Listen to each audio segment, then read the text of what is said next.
The heat in Juniper Crossing was not a blanket. It was a fist. It pressed down from a white-hot sky, baking the red dust of the square until it rose in a faint, acrid haze. It was 1887, and Red Bluff County was choking on a dry wind that promised nothing but more of the same.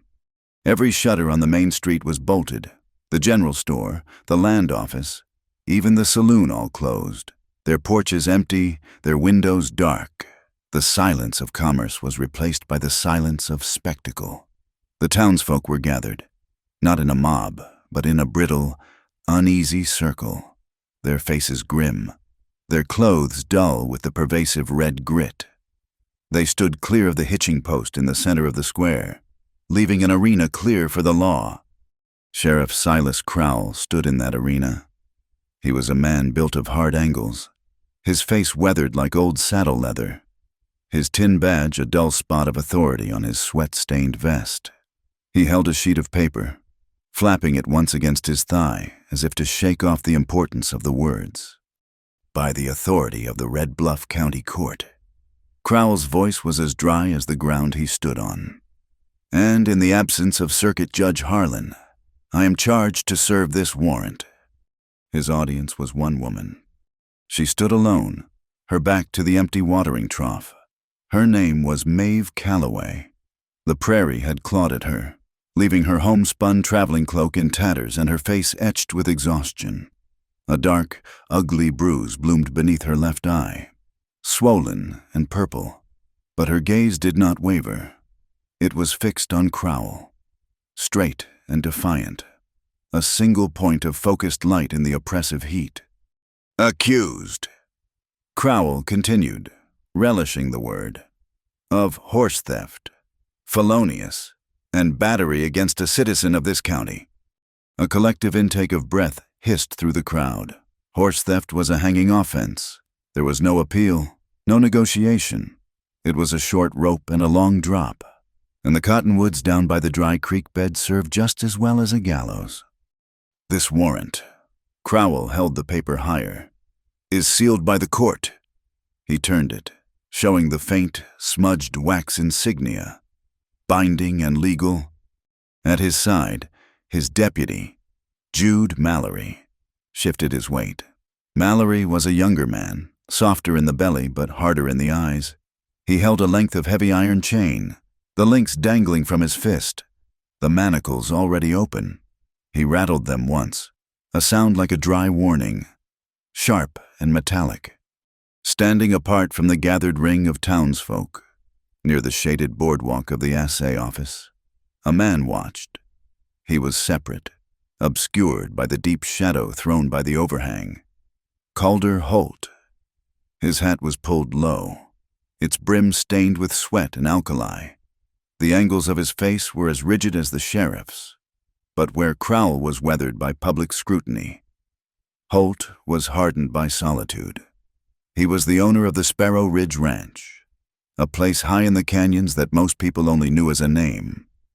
He had been a near recluse for 3 years, seen in town only for supplies, speaking to no one, and returning to his isolation before the sun set. His presence at a public arrest was as strange as snow in July. Maeve Calloway's eyes darted, not in fear, but in calculation. She measured the distance to the alley between the smithy and the saloon. She scanned the rooftops for a way up. She was looking for an escape, not for mercy. Her hand, raw-knuckled and dirty, went unconsciously to her throat, her fingers brushing a small, worn leather pouch that hung from a thong around her neck. It was tucked deep beneath the collar of her ragged blouse, the only thing she had not been forced to surrender when they caught her. In the thick of the crowd, 3 men stood together, distinct from the silent ranchers and townsfolk. They wore clean shirts and new denim, their gun belts heavy. They worked for Ambrose Pike, the land baron who was methodically damming, buying, or choking every drop of water in the county. One of them nudged the other, his voice a low, satisfied murmur meant only for his companions, but the wind carried it. "That's her! Get her! We get the bitter willow spring!" The whisper slid through the air and died, but it had laid bare the truth of the proceeding. This was not about a horse. It was about water. Sheriff Crowell folded the warrant. His performance complete, he looked at Maeve, his gaze flat and impersonal, as if looking at a stray dog he was about to put down. He gave a sharp, upward jerk of his chin to his deputy. "Chain her!" Jude Mallory stepped forward, the iron links scraping together with a sound like a knife being drawn across bone. Maeve tensed, her body coiling, her knuckles white at her throat. She would not be taken easily. The crowd shuffled, anticipating the struggle. "Hold!" The voice was not loud. It was hoarse, rusted from disuse, but it cut through the heavy, hot air like a cold blade. Calder Holt stepped out of the shadow. The sun hit him fully, revealing the harsh lines of his face, the stillness in his eyes. He did not look at the sheriff. He did not look at the crowd. He looked at the chains in Jude Mallory's hand. The crowd parted for him, a silent wave receding from a fixed stone. Crowell turned, his irritation immediate. "This is county business. Holt, step back." "You cited the judge's absence, Sheriff," Calder said. His voice was steady, each word placed deliberately, like a stone in a foundation. "It's a formality. The warrant stands." "The law stands." Calder corrected him, his gaze finally lifting to meet Crowell's. "Territorial law, Section 4, Paragraph 2. In the absence of a circuit judge, a material witness in a felony case cannot be held in county jail without a preliminary hearing." Crowell's face darkened. "She's not a witness. Holt, she's the accused, a horse thief." "She's the only one who can testify to the charge," Calder countered, his logic unassailable. "That makes her a witness to the alleged crime. The law allows for custodial surety." A low murmur rippled through the crowd. Custodial surety. They were hard people, living by hard rules. And the law, even its obscure corners, was the only thing that separated them from Pike's brand of chaos. The law was the law. Crowell let out a short, sharp laugh, a bark of contempt. "Surety, and who steps up for a vagrant horse thief, you?" "I do," Calder said. The silence that followed was absolute. Jude Mallory froze, the chains hanging limp from his hand. Maeve Calloway's head snapped toward Calder, her eyes wide, the defiance momentarily replaced by raw, uncomprehending shock. "This is a hanging offense." Crowell spat, sensing the moment shifting away from him. "That's a $500 bond. Holt, even if you had it, I wouldn't take it." "The law says you will." Calder said. He reached into the inner pocket of his worn canvas coat. He didn't pull out a bag of coin. He pulled out a crisp, folded banker's draft. "The charge is theft and battery. Battery is a $20 fine. The horse, if it's the one I'm thinking of from the notices, is valued at $150. The bond for appearance is $200. He did not hand it to Crowell. He held it out, flat, between his fingers. Crowell stared at the paper. It was a tangible, undeniable block in his path. Ambrose Pike wanted the woman. He wanted the bitter willow spring she was somehow tied to. But to take this bond, this legal maneuver, and throw it back in Holt's face would be an act of tyranny too naked even for Red Bluff County. He would be breaking the very law he was sworn to uphold. In front of the entire town. "You're making a mistake, rancher," Crowell said, his voice low and threatening. "I'm following the code." Calder replied, his voice unchanged. He held the draft steady. "I am taking custodial surety of Maeve Calloway. I will hold her at Sparrow Ridge, and I will produce her for the circuit judge. Come Monday."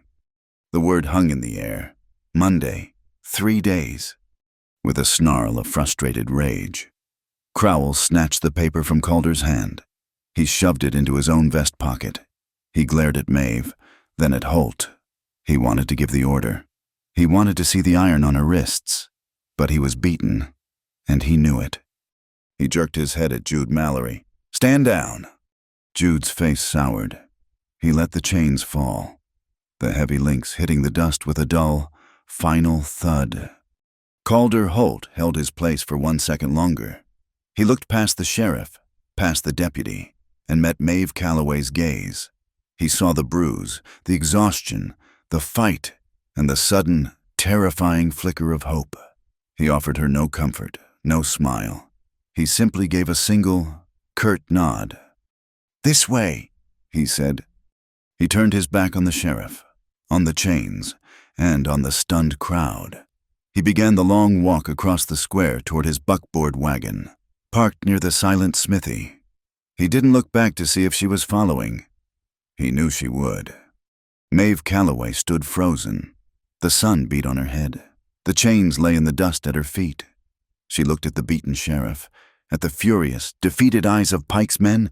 Then she looked at the straight, solitary back of Calder Holt, moving away from her.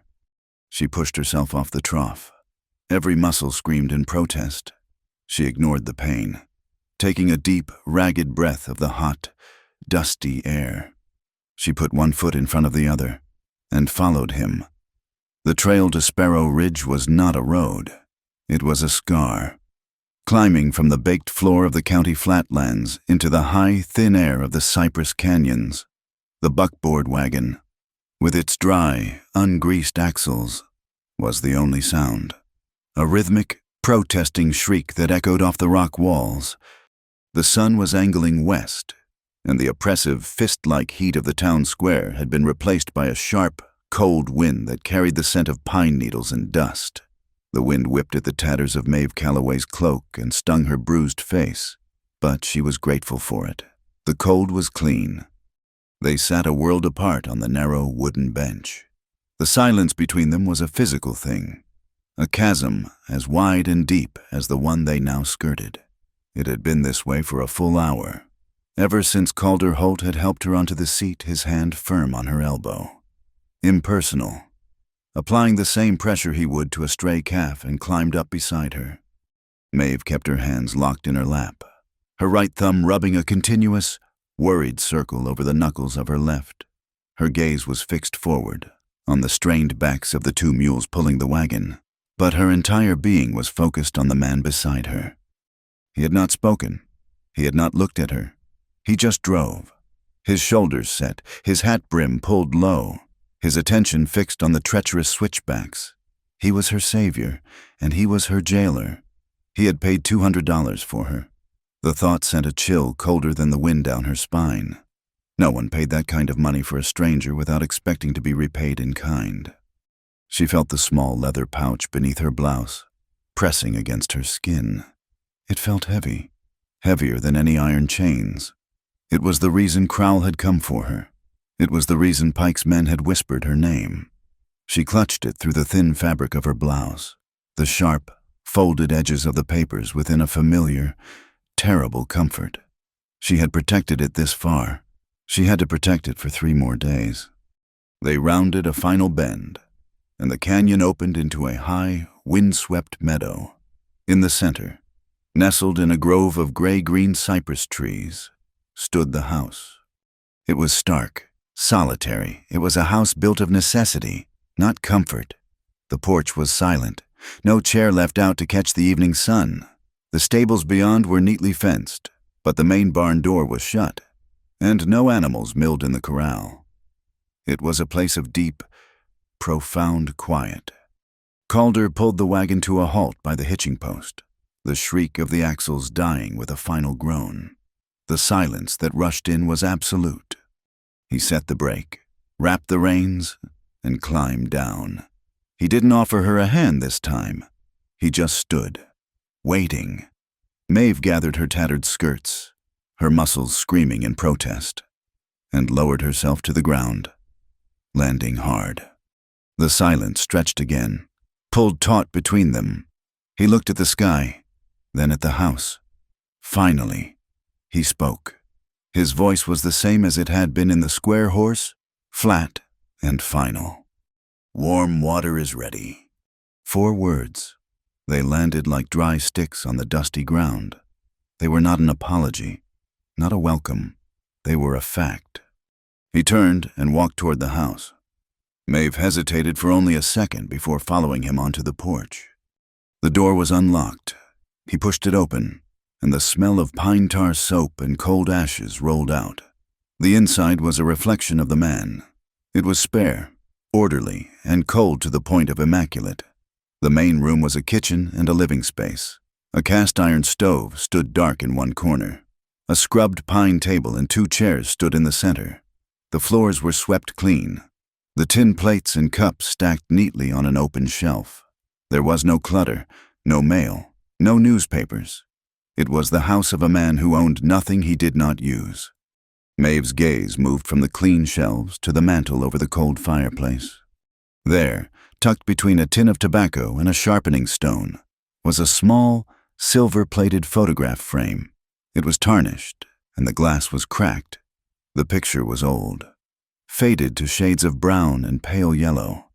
A young boy, perhaps 10 years old, stood stiffly in his Sunday clothes.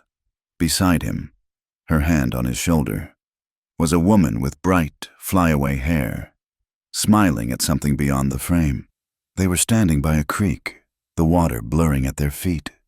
Calder had moved to the stove, his back to her. He picked up a log from the wood box. He saw where she was looking. His eyes, reflected for a half-second in the dark window glass, touched the photograph. His shoulders tightened. He turned, his face a mask, and shoved the log into the stove with unnecessary force. He looked away from the picture, his jaw set. Maeve dropped her gaze. She understood that kind of stillness. It was the armor built around a wound, a place too sore to be touched. She had armor just like it. She looked down at her own hands, then at his as he reached for the kindling. They were a man's hands, broad and scarred. The knuckles were split, the palms thick with calluses, but his fingernails were cut short, and there was no grime beneath them. They were the hands of a man who worked hard, but who washed up thoroughly at the end of the day. A man who lived by a pattern, a man who kept his word. She was his prisoner, but he was not a brute. He was something else, something harder to read, and perhaps more dangerous for it. The meal was as silent as the ride. He ladled a thin stew, heavy with salt pork and beans, into 2 tin bowls. He sliced off 2 thick heels of cornbread. They ate at the scrubbed pine table, the only sounds the scrape of spoons on tin. The tea he poured was black and bitter, but it was hot, and it cut through the layer of dust in her throat. Maeve ate, forcing herself to swallow. She was swallowing her fear, her exhaustion, her pride. She was accepting his food, his shelter. She was, for these 3 days, his property. When the meal was done, he took her bowl, washed it in the basin, and set it on the drying rack. He did the same with his own. All his movements were economical, precise. "The cot is in there," he said, nodding to a small door off the main room. "The latch is on your side." Maeve walked to the door and looked in. It was barely more than a closet, holding a narrow cot, a clean but threadbare blanket, and a hook on the wall. It was a cell, but it was clean. She turned back. He was standing in the center of the room, his shadow long in the lamplight. He looked uncertain for the first time, as if he had completed all his planned movements and was now unsure of the next. He cleared his throat. "I rise before dawn. The stove will be hot." He turned and walked toward his own small sleeping quarters, a doorway on the opposite side of the room. He stopped at the threshold, his back still to her. He reached up, and she heard a faint, clear jingle. He was hanging a small string of brass bells from a nail on his doorframe. "My room," he said, his voice low. "The bell hangs there. You'll hear it if I rise in the night. You'll hear me cross this threshold." It was a promise. It was the most profound courtesy she had ever been shown. He was giving her his word, in the only way he knew how, that she was safe from him. "Good night," he said, and disappeared into the darkness of his room. Maeve stared at the empty doorway.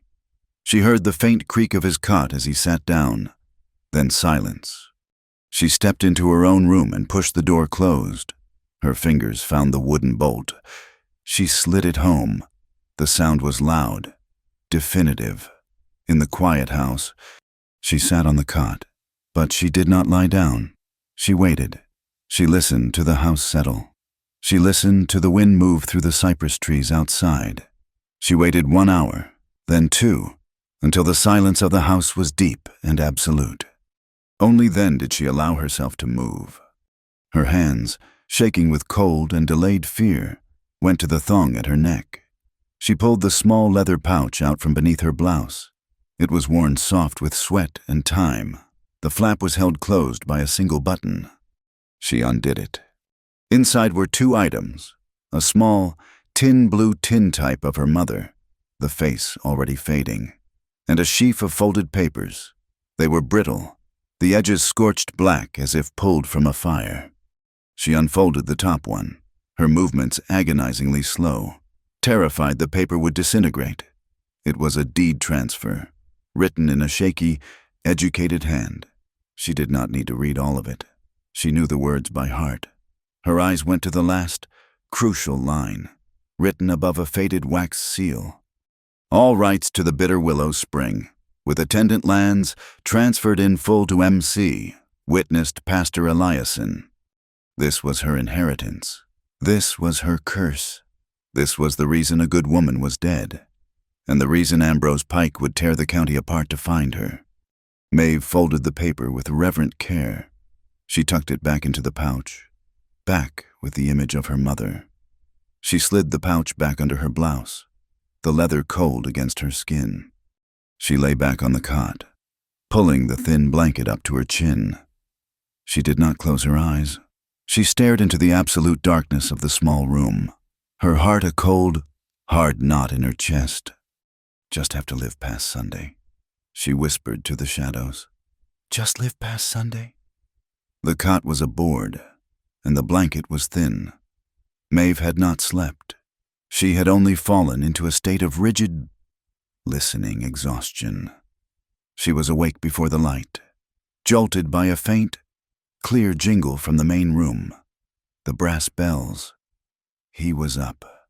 She heard his stockinged feet on the floorboards, a deliberate softness, then the metallic scrape of the stove lid, the crackle of kindling catching. He was moving, making coffee, and he had not crossed the threshold. He had kept his word. She rose, her body a map of new aches. The bruise on her face throbbed with a dull, cold pulse. She slid the bolt back, the sound loud in the morning chill, and stepped out.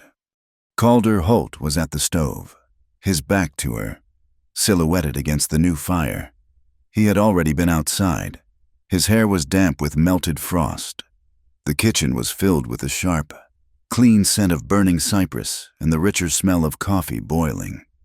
He nodded toward the stove. "Tin's on the shelf. Coffee's hot." He pulled on his heavy canvas coat and boots, then went to the door. "Mules need feeding. Barn's cold." He left. It was not an invitation. It was a statement of the day's facts. She splashed the warm water he'd left in the basin on her face, the sting of it a shock. She poured coffee into a tin cup, and her hand, the one that had clutched the pouch all night, trembled. A small, dark splash hit the clean-scrubbed floor. She froze, mortified, as he came back inside, having forgotten his gloves. He saw the spill. He saw the tremor in her hand, the way she gripped the cup with both to steady it. Maeve tensed, expecting a reprimand, a comment on her weakness. Calder Holt looked at her hand, then looked away. He turned his back to her and busied himself by the fireplace, needlessly stoking the coals he had just built. "Wind's sharp this morning," he said to the stones. "Pulls the heat right out of you." He was giving her a moment to recover. He was pretending not to see. This quiet, deliberate turning away was a kindness more profound than any word of comfort. She took a ragged breath, her fingers tightening on the hot tin. She found a pair of worn leather gloves on his shelf, too large, the fingers stiff. She pulled them on and followed him into the dawn. The air in the high meadow was so cold it felt like a solid thing, The breath of the mules, penned in the small corral, plumed in the air like twin engines. The barn was dark and smelled of dry hay and horse liniment. Calder pointed to the loft, where bales of straw were stacked high. "We stack it tight against the north wall. Wind gets through the boards." He climbed the ladder, not looking back. "We have to tie off the main door. Latch is weak. Fox got a hen last week." The work was brutal and simple. He showed her how to loop the rope, how to tie the knot that would hold the heavy sliding door against the wind. His instructions were short, clipped, as if he were speaking to himself. "Trust the rope," he said, pulling a knot tight. "It'll trust you." He moved with an efficient, contained energy. He taught her how to bank the straw, not by explaining, but by doing, expecting her to keep up. "Hold high," he'd command, and she would lift her end of the bale. "Don't work downwind," he'd say, as the dry chaff flew into their faces. "Brace it." She worked. She did not speak. She just worked. He had given her a task, and a task was a shield. She could focus on the ache in her arms, the sting of the straw on her raw skin, the rhythm of lifting and placing. Later, he pointed to a section of the corral fence where the top rail was split. "Hammer and nails are in the shed." She found them. She used her left hand, the one less bruised, to hold the rail steady, and her right to swing the heavy hammer. The shock of the impact traveled up her arm, jarring the ache in her shoulder, making her teeth clench. Salty sweat ran from her hairline, stinging the cut on her cheek. She did not wipe it. She drove the first nail, then the second. She would not be a burden. She would earn the $200 he had paid for her. She would only allow herself to feel the pain, the exhaustion, when the job was done. From the barn door, Calder watched her for a moment. He saw the set of her jaw, the way her body flinched with each blow but did not stop. He saw the bruise, stark and ugly in the morning light. He turned away and went back to the mules. They met at the irrigation ditch that ran from a cistern near the house. It was just past noon. A late-born calf, thin and unsteady, had slipped on the muddy bank and was now wedged in the narrow, cold water, its bawling thin and pitiful. "Damn fool thing," Calder muttered. He slid down the bank, grabbing the calf by its hide. "He'll freeze if we don't get him out. Grab the rope on the post." Maeve fetched it, her boots sinking in the cold mud. He tied it quickly around the calf's middle. "Pull when I lift," he ordered. "Pull steady." He braced his feet and took the animal's front legs, lifting with a heavy grunt. "Now." Maeve leaned back, the rough rope cutting into her gloves. The calf struggled, slick with mud. Her boot slipped. She fell to one knee, her grip breaking. "Hold it!" Calder yelled, the calf sliding back. She scrambled, grabbing the rope again. This time, his hand, calloused and hard, clamped down over hers, trapping them both on the rope. "Together," he said, his voice low and strained. "Now." They pulled as one. His strength was immense, a solid anchor. Her hand was crushed beneath his skin against her skin where the glove had split. A jolt, sharp and sudden, passed between them. It was not the cold, not the strain. It was the simple, devastating shock of human contact. The calf scrambled, found its footing, and with a final heave, they hauled it onto the bank. They both let go at the same time, breathing hard. Calder was covered in mud, his hand still tingling. Maeve stared at her own, the imprint of his grip still there. They had shared a single, focused purpose, and their hands had met.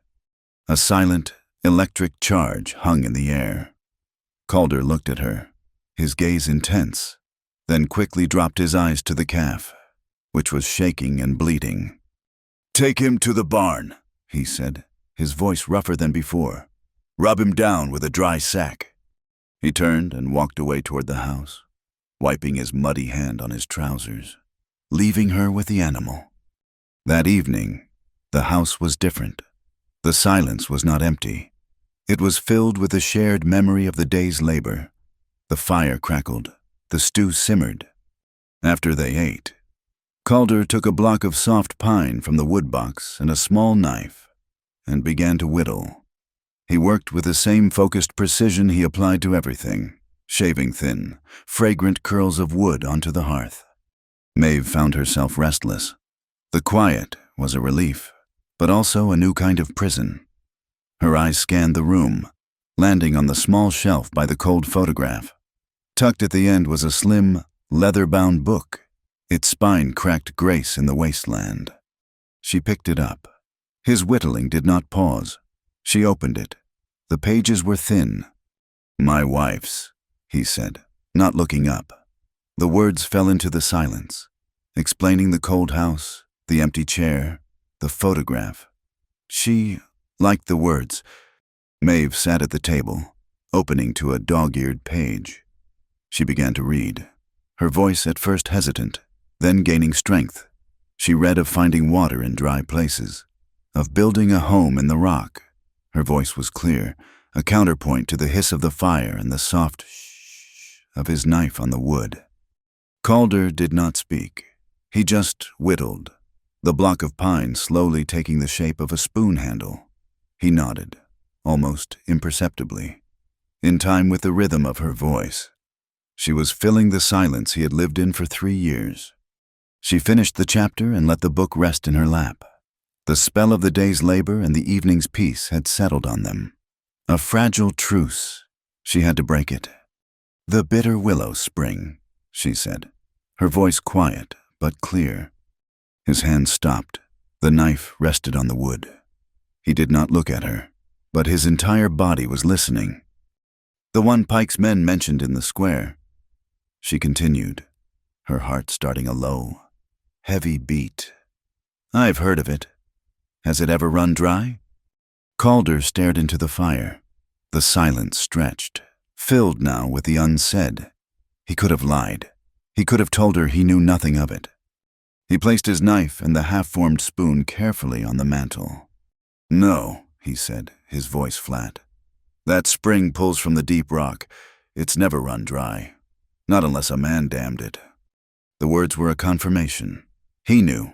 He understood exactly what Ambrose Pike was doing, and exactly why she was a threat. As if her question had summoned it. A movement caught Maeve's eye through the dark window. Far up on the ridge that defined Sparrow Ridge, a shadow moved against the skyline. It was not a deer, not a coyote. It was the distinct, unmistakable silhouette of a man on horseback. He sat motionless, watching the small, lit window of the house. A sentinel. Maeve's breath caught in her throat. The truce was over. The world was pressing in. "He's watching," she whispered, her voice barely audible. Calder rose. He looked at the window, then at the ridge. His face was grim. "He's been there since sundown." He knew. He had been letting her read, letting the evening unfold, all while knowing they were being watched. Maeve's hand flew to the pouch at her neck. A panicked, involuntary movement. She had to hide it. She looked around the kitchen, her eyes frantic.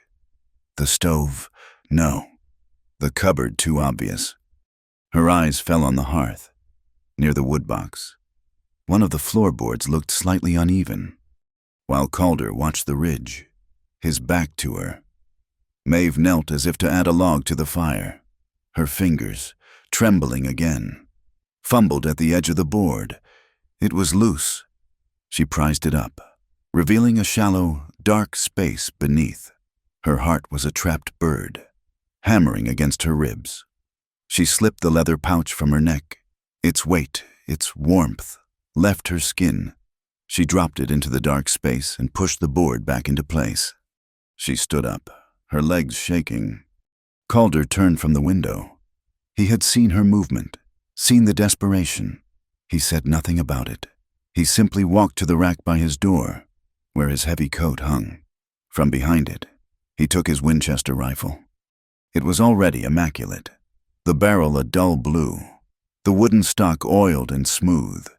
He did not load it. He simply brought it to the table and, in the pool of lamplight, began to check it. He worked the lever, the clean, metallic click-clack echoing in the room. He checked the sight. He was not promising her anything. He was not threatening Pike's man on the hill. He was calm, methodical.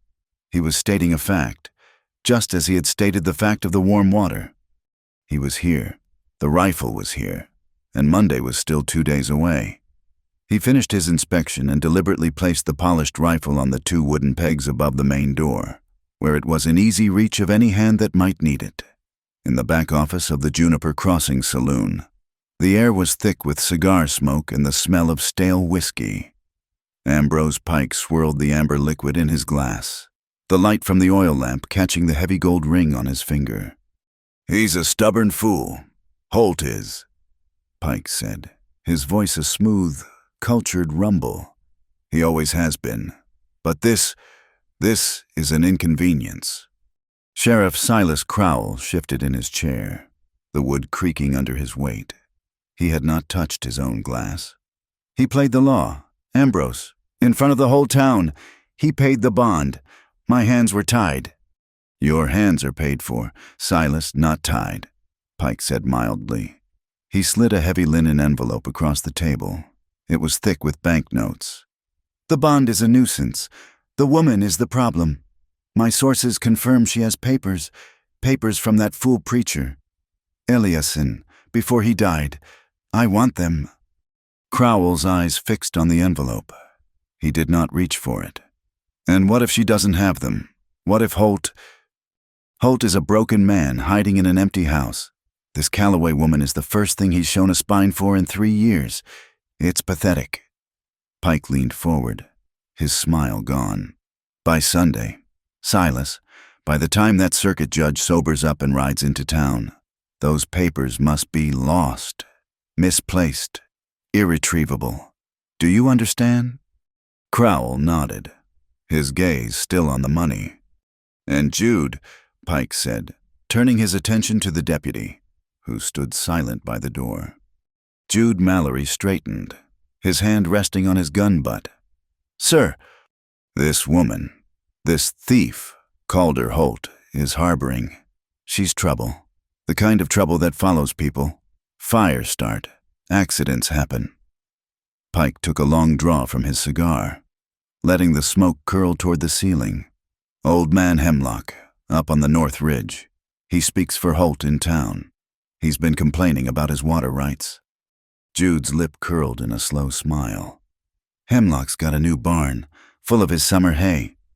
A terrible accident. A barn fire." Pike mused, tapping the ash from his cigar. "It would be a warning. A sign to the other small-timers that harboring a thief, a firebug, it brings a curse." "I'll see to it," Jude said, his voice eager. "A terrible accident. They'll blame her." Crowell finally reached out and took the envelope. The ridge above Sparrow Ridge was empty at dawn. The watcher was gone. The air was deceptively still, the morning bright and cold. "I'll get the water," Maeve said. The words felt strange, a normal, domestic task in a life that was anything but. Calder nodded. "Already hitching the mules. Check the cistern first, it might be low." She walked to the stone-lined well near the side of the house, the oak bucket heavy in her hand. She looped the rope over the pulley and began to lower it, the chain rattling. It went down, hit the water with a distant splash, and she began to haul it up. The weight was familiar, straining her shoulders. Then, halfway up, the rope suddenly went light, the tension vanishing. The heavy bucket lurched, its weight gone, the sudden shift almost pulling her forward, off balance, toward the dark, open mouth of the well. She caught herself, her heart leaping into her throat. She stood, breathing hard, her knuckles white on the slack rope. "What is it?" Calder was at her side in 3 strides, his face a mask of sudden, cold alertness. "The rope," she whispered, pulling it up, hand over hand. It came up light, coiling at her feet. The end was a wet, ragged mess. The bucket was gone. Calder took the rope from her. He didn't look at the break. He looked at the ground. There, in the damp earth near the well's stone lip, was a set of boot prints. They were not his, whose heels were worn smooth. These were new, the tread sharp, the heel marked with a small, distinct five-pointed star. "Mallory!" Calder's voice was a low growl. "Jude Mallory." He strode to the house, grabbed the coiled lariat from the porch, and returned to the well.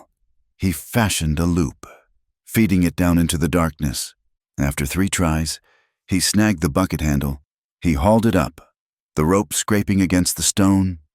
He set the bucket on the ground, tied to its handle, just above the waterline. Was the other half of the rope. It had not been frayed.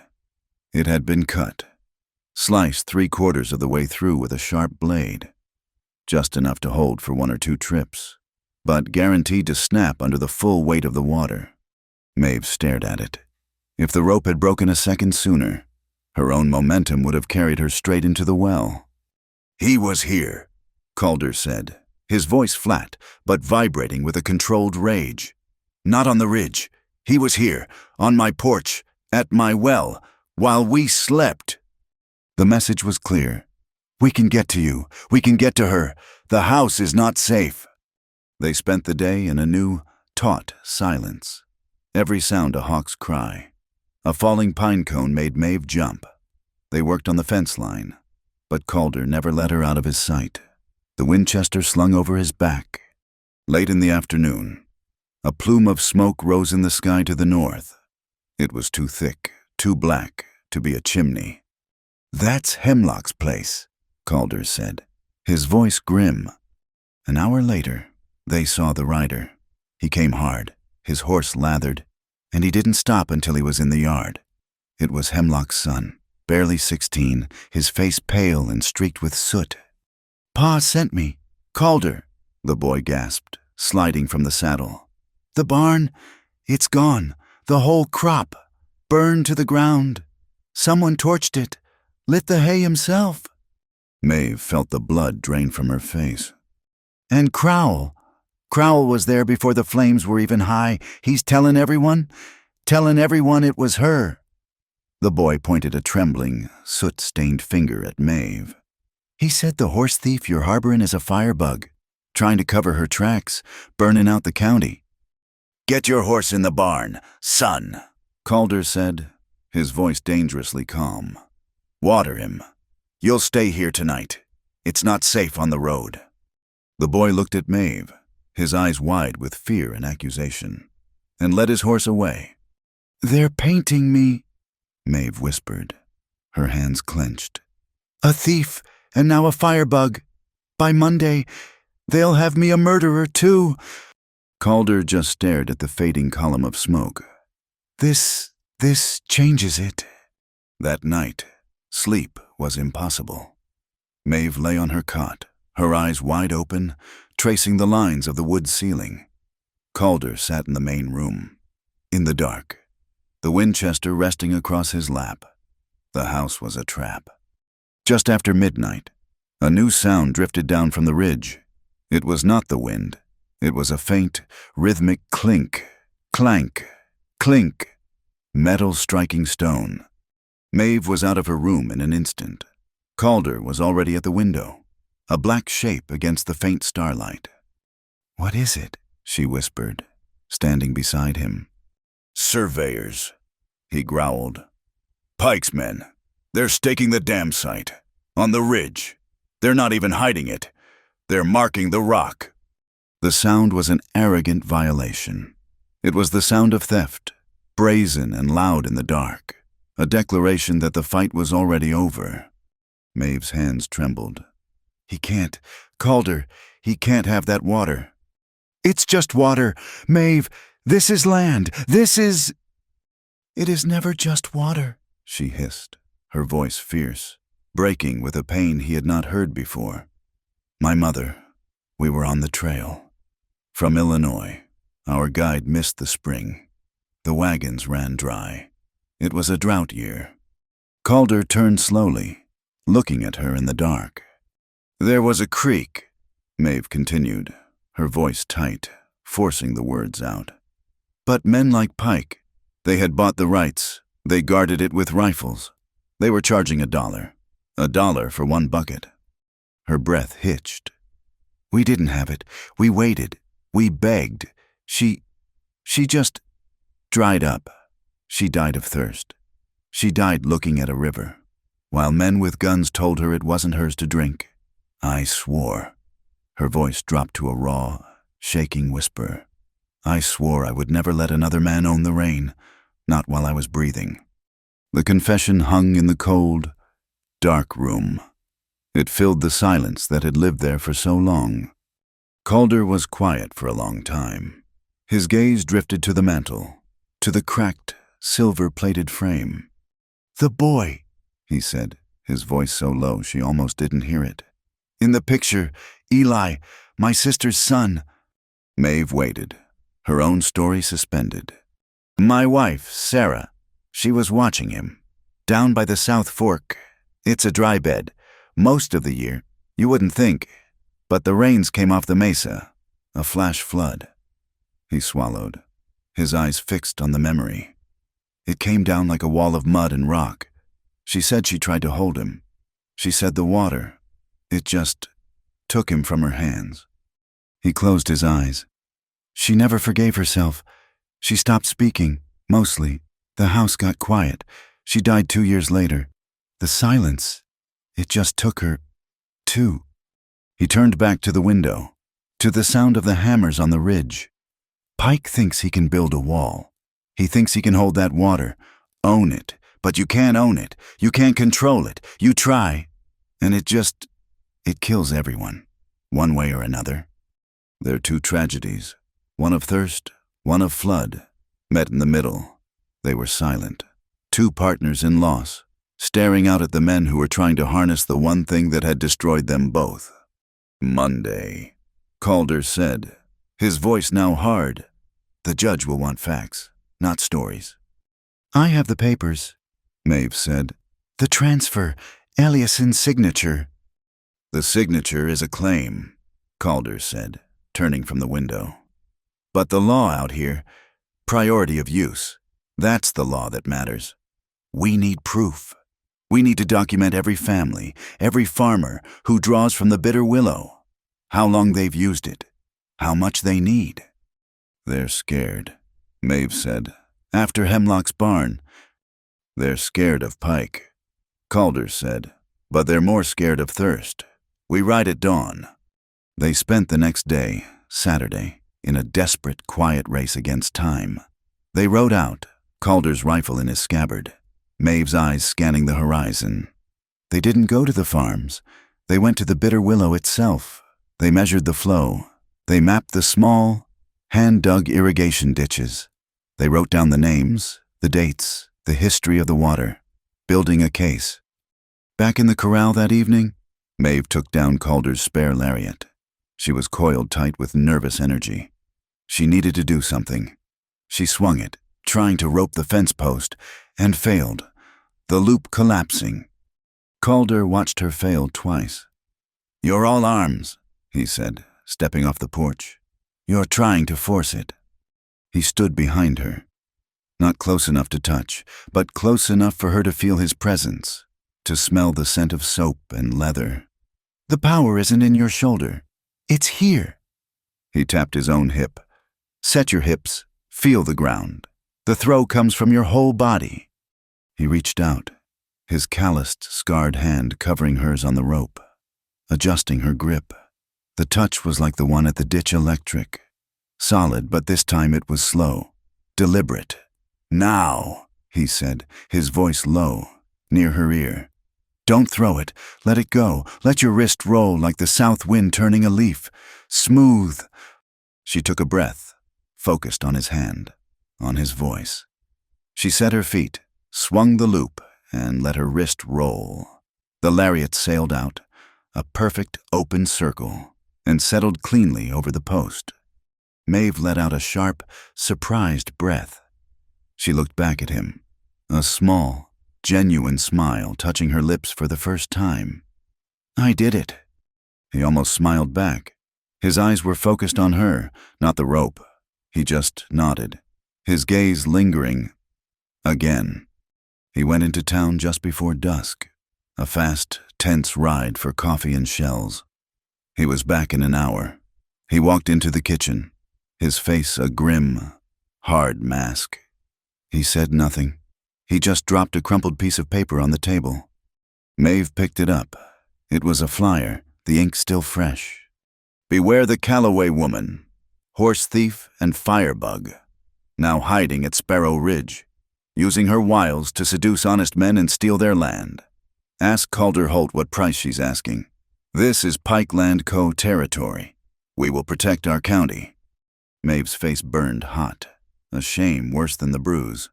Seduce, wiles, they were branding her a whore. Calder took the paper from her trembling hand and crumpled it. It's paper. Maeve, it's lies. It's a threat, she said, her voice shaking. They're telling the town I'm yours. It means they're running scared, he said, his voice rough. It means they're desperate. It means they won't let us get to Monday, she whispered. That night, Saturday, they didn't even try to sleep. They sat on the top step of the porch, in the dark, the list of water rights in Maeve's lap. The air was cold, tight as a drum. That's 12 families, Maeve said quietly, tracing the last name. 12 families who've used that water for more than 10 years. That's priority. Calder. That's the law. It's a start, he said, his gaze fixed on the dark ridge line. A single, sharp crack split the night. It was not a branch. It was not a hammer. It was a rifle. And it was close. In the same instant, a violent thwack exploded beside Maeve's head. Wood splinters flew, stinging her cheek. Calder didn't hesitate. He didn't flinch. He grabbed her, his arm like a steel bar around her waist, and pulled her off the step, crashing down onto the hard, cold dirt. He covered her body with his own, his weight pressing her into the ground. She lay frozen, the air knocked from her lungs, his heart hammering against her back. The porch post, a thick 6-inch piece of cured cypress, was vibrating. The bullet was buried deep inside it. It hummed, a low, deadly sound, a plucked string in the dark. A second shot whined overhead, a vicious mosquito, and hit the tin roof of the house with a loud pang. "Stay down," Calder growled, his voice a low vibration in her ear. "Crawl, to the door, now." The bullets had stopped being warnings. The paper and the fire and the rumors were done. The siege of Sparrow Ridge had begun. They were on the floor of the dark house, the splinters from the porch post still sharp in the air.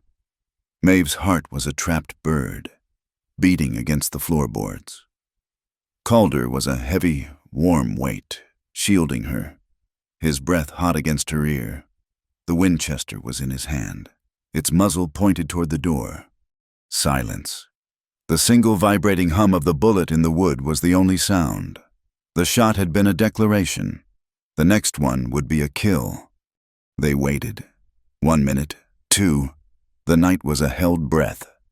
"They're waiting for us to move," Calder whispered, his voice a low vibration against her back. A light, a shadow. Maeve closed her eyes, her cheek pressed to the dusty floor. Sunday. They were not going to be allowed to see Sunday. Then a new sound began. It was low, a moan from the canyons, a high, thin whistle in the eaves of the house. It was not the shooter. It was the sky. The wind was rising. "Calder," she whispered. "I hear it." He shifted his weight, ever so slightly, trying to peer through the grime of the lower window pane. "It's coming off the butte. Hard." The moan became a shriek. The house, so solid, so still, seemed to groan. The temperature in the room dropped 10 degrees in a single minute, the air turning ice cold. And with the cold came a new sound, a low rolling rumble that shook the very foundation of the house. It was not gunfire. It was thunder. A moment later, the sky tore open. It was not a rain. It was a deluge. The first drops hit the tin roof with the force of thrown gravel. Within seconds, It was a solid, deafening roar, a wall of water falling from the black sky. "They're gone," Calder said, the tension leaving his shoulders. He pushed himself up, pulling her with him. Even Pike's men won't sit on an open ridge in a lightning storm. Maeve scrambled to her feet, her legs shaking. The immediate threat of the rifle was gone, washed away, but the sound of the storm was a new kind of violence. It was as if the world was being torn apart. "The stock," Calder said, his voice tight with a new anxiety. He ran to the back door, peering through the small glass pane. "The mules! The calf!" As if summoned by his words. A tremendous crash of splintering wood echoed from the yard, louder than the thunder. It was the heavy sliding door of the barn, the door they had mended. The wind had caught it, ripping the rope and snapping the latch. Maeve could hear the high, thin screaming of the mules, a sound of pure terror. "It's open!" Calder yelled over the roar. "The door! It'll kill them! Or they'll bolt! I have to secure it!" He grabbed his heavy canvas coat from the peg. "Stay here. Lock this door behind me. Do not open it." "Like hell," Maeve said, grabbing her own tattered cloak. You can't fight that door alone. It's too heavy. He stared at her for 1/2 second, a look of grim, surprised respect. He didn't argue. He just tossed her a length of heavy rope from the wood box. "Then move." He threw the door open. The wind and rain hit them like a solid wall. It tore the breath from their lungs and plastered their clothes to their bodies in an instant. The yard was a river of churning mud, the rain falling in silver, horizontal sheets. "Run!" Calder bellowed. They sprinted, heads down, from the relative safety of the house into the heart of the chaos. The cold was a physical blow, driving the air from her lungs. The ground sucked at her boots. She could see the barn, 20 yards away, a block of deeper blackness. The heavy door, ripped from its upper track, was slamming against the door frame. Whump! Crash! Whump! A rhythmic, wooden cannonade. They reached the lee side of the barn, gasping, soaked to the skin. "I'll go first," Calder shouted. "I'll try to catch it on the swing when I have it. Get inside and help me pull." He waited for the wind to suck the door open, then launched himself into the gap. Maeve followed, sliding on the muddy threshold. The inside of the barn was a vortex. Wind, rain, and hay swirled in the lantern light, which swung wildly from its hook. The animals were frantic.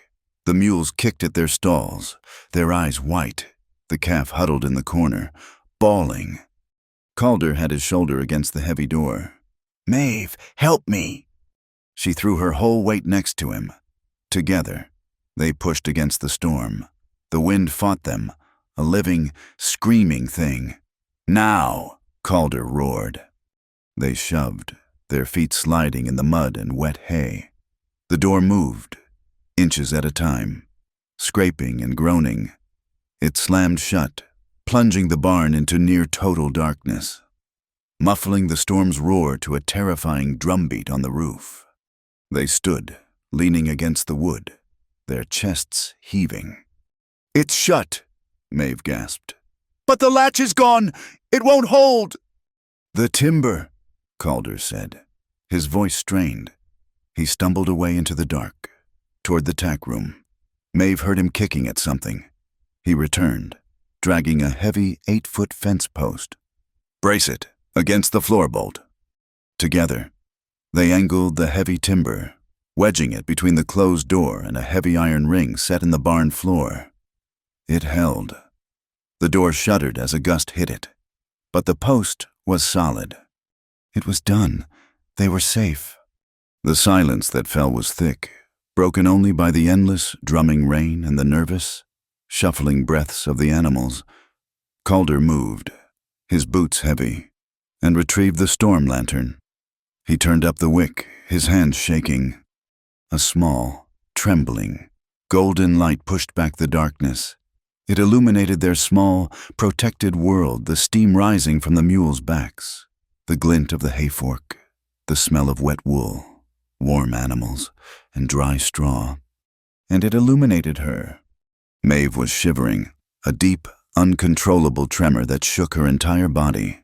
Her hair, which she had tied back, was a soaking, tangled mess, plastered to her scalp and neck. Her thin blouse and skirt were transparent, clinging to her skin. Her lips were a pale, bruised purple. Her teeth were chattering so hard she couldn't speak. Calder stood frozen, watching her. He was shaking, too, but his was not from the cold. It was the tremor of a man who had held back for so long he was cracking. He saw her, not as a prisoner, not as an ally, but as a woman, half frozen and utterly vulnerable. And he was overwhelmed by a fierce, protective ache that had nothing to do with the law. You're freezing," he said, his voice a rough rasp. He moved to the tack room, pushing aside saddles. He came back with a heavy, folded wool blanket. It smelled of horse and leather. He shook it open and, without a word, wrapped it tightly around her, pulling her out of the puddle she was standing in. He took off his own heavy canvas coat, the one he had put on not 10 minutes ago, now soaked, and dropped it to the floor. He was in his shirt sleeves, his muscles stark under the wet fabric. He pulled her toward a dry stall, one filled with clean, loose hay. "Get in! Get out of the wind!" She stumbled into the stall, the blanket clutched around her, but she couldn't stop shaking. "So, cold." "I know." He followed her in, his presence filling the small space. He reached out, his hand rough, calloused, and surprisingly warm. He tilted her chin up, his gaze intense, scanning her face. "The porch post, the splinters, you're bleeding." A thin, forgotten line of red trickled from a cut on her cheekbone, washed clean by the rain. His thumb, rough as bark, moved with an agonizing gentleness, brushing the blood and water from her skin. It was too much. The terror of the gunshot, the violence of the storm, and now this simple, devastating tenderness. Maeve's shivering stopped. Her breath hitched. Her heart, which had been hammering in fear, now hammered with a different, deeper rhythm, a heavy beat against her ribs. She closed her eyes, her strength gone, and leaned her face into his broad, steady hand. She felt his breath stop. He had meant to be a protector. Her movement had made him a man. He didn't pull away. His hand slid from her cheek, his fingers tracing the sharp, defiant line of her jaw. His thumb brushed the corner of her mouth, where her lips were still purple and cold. "Maeve," he whispered. It was a question. She didn't answer with words. She let her eyes open, her gaze locking with his in the trembling lantern light. He leaned in slowly, giving her every chance to turn away. She did not. The kiss, when it came, was not the hurried, desperate kiss of the storm. It was slow, deep, and certain. It was not a kiss of passion, but of recognition. His lips were firm, chapped, and tasted of the cold rain. He was learning her. She was anchoring him. A small, broken sound escaped her throat. Her hands, tangled in the heavy wool blanket, came up, gripping the front of his wet shirt, pulling him closer. This was not a plea for shelter. This was a claim. The kiss changed. It deepened. His other hand came up, his fingers sinking into the wet, tangled hair at the nape of her neck, holding her steady. He moved, shifting, and she was pressed back against the dry, fragrant hay, his body a solid, warm wall against hers. They were both still soaked, still cold, but a new fire was building, a low, steady heat in the center of the storm. "Calder," she breathed, her voice no longer shaking, her name a vow against his skin. He kissed her jaw, her throat, the place where the pulse hammered beneath her ear. She arched against him, a silent, desperate need. She pulled his mouth back to hers. But as she pulled him closer, he resisted. He stopped, his muscles tense. He pulled back just an inch, his eyes dark, his breathing ragged. He pressed his forehead against hers. They were trembling together, breathing the same air, lost in the small, warm, golden space. Maeve, He said, his voice a hoarse growl, full of a pain she recognized. I won't take anything you're not offering. It was the echo of his promise from the first night. The bell on the door. The respect. He was giving her the choice, even now, when he was shaking with the need to take it. She looked at him, at this solid, broken, honorable man who had seen her at her worst, who had paid a bond for her, who had stood between her and a bullet, who had fought a storm for her. Her hands slid from his shirt, up his neck, her fingers cold but steady on his face. She held him, looking him straight in the eyes. I am offering Calder, she whispered, her voice clear and strong in the quiet barn. This isn't being taken. The last of his control broke. He kissed her, and this time there was no question, no hesitation. It was an answer. It was a drowning man finding air. He gathered her up, blanket and all. He didn't carry her. They just moved, sinking down together into the deep, clean hay. The world shrank to the smell of straw, the sound of the rain on the roof, and the feeling of his body against hers. It was a tangle of wet clothes and the rough wool of the blanket. He was rough, but not with her. He was urgent, his hands discovering the curve of her waist, the line of her hip. She met his urgency, her hands mapping the hard, corded muscles of his back, pulling him down. They moved together, a slow, deep rhythm that matched the drumming of the rain. It was not the desperate fumbling of youth. It was the deliberate, claiming embrace of two people who had nothing left to lose and one night to find everything. Their breath mingled, hot in the cold air. Their bodies fit, hard angles and soft curves, finding a perfect, desperate peace. The lantern on the beam sputtered. The oil was low. The flame flickered, casting their shadows, long and intertwined, against the wooden slats. The light danced one last time, then guttered out. The barn was plunged into a soft, warm darkness. The storm raged on, unheard. There was only the sound of the rain, the whisper of promises, and two heartbeats, finally beating as one. Dawn came, not as a light, but as a lessening of the dark. The world outside was gray, silent, and clean. The storm was over, leaving only the sound of water dripping from the eaves. Maeve woke first. She was warm. She was buried in the hay, wrapped tight in the heavy wool blanket, and she was held. Calder's arm was a heavy, possessive weight around her waist. His body was curved behind hers, his breathing slow and deep in her hair. He was still asleep, and in sleep. The harsh, guarded lines of his face were gone. He looked younger, peaceful. She did not move. She lay there, in the quiet, safe hold of his arms. And for the first time since her mother had died, she felt settled. His breathing changed.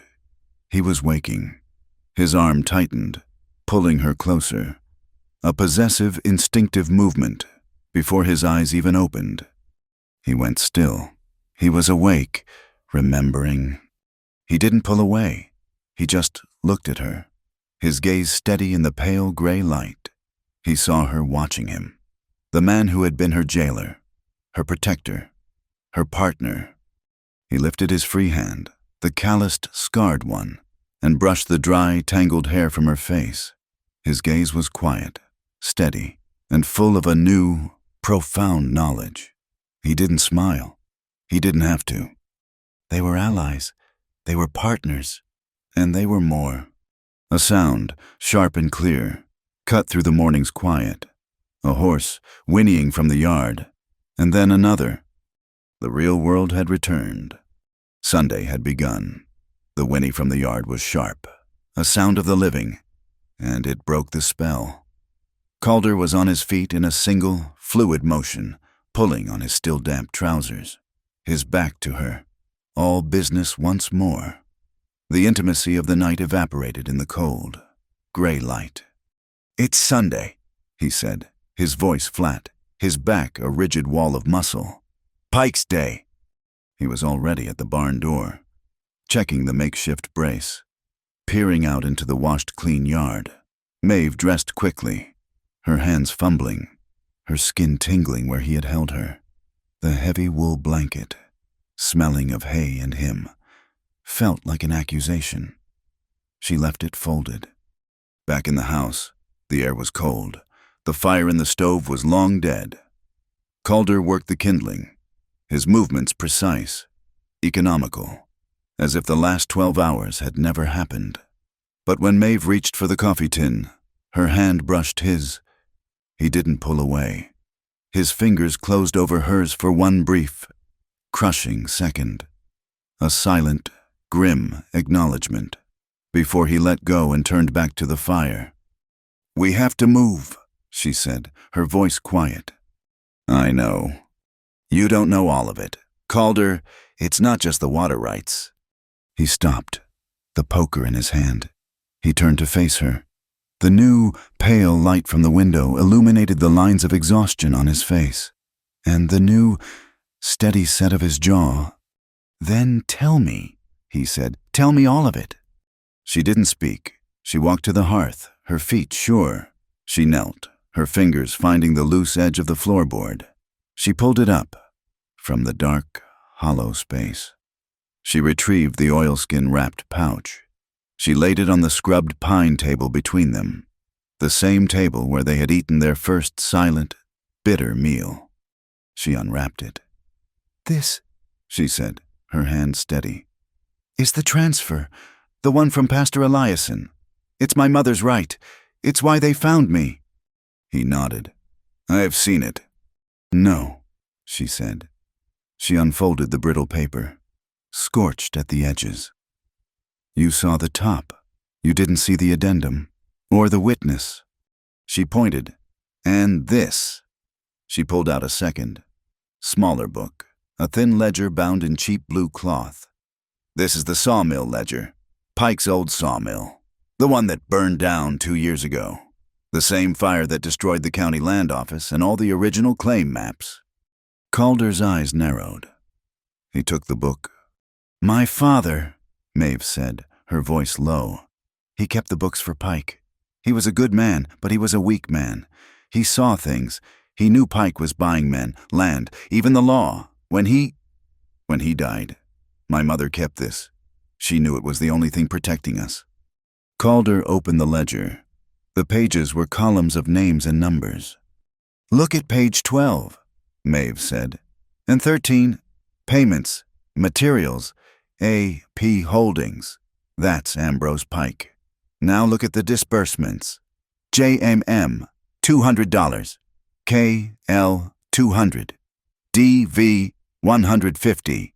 The dates, the day before the land office fire." "J.M.?" Calder said, his voice a low growl. "Jude Mallory." "It's bribery.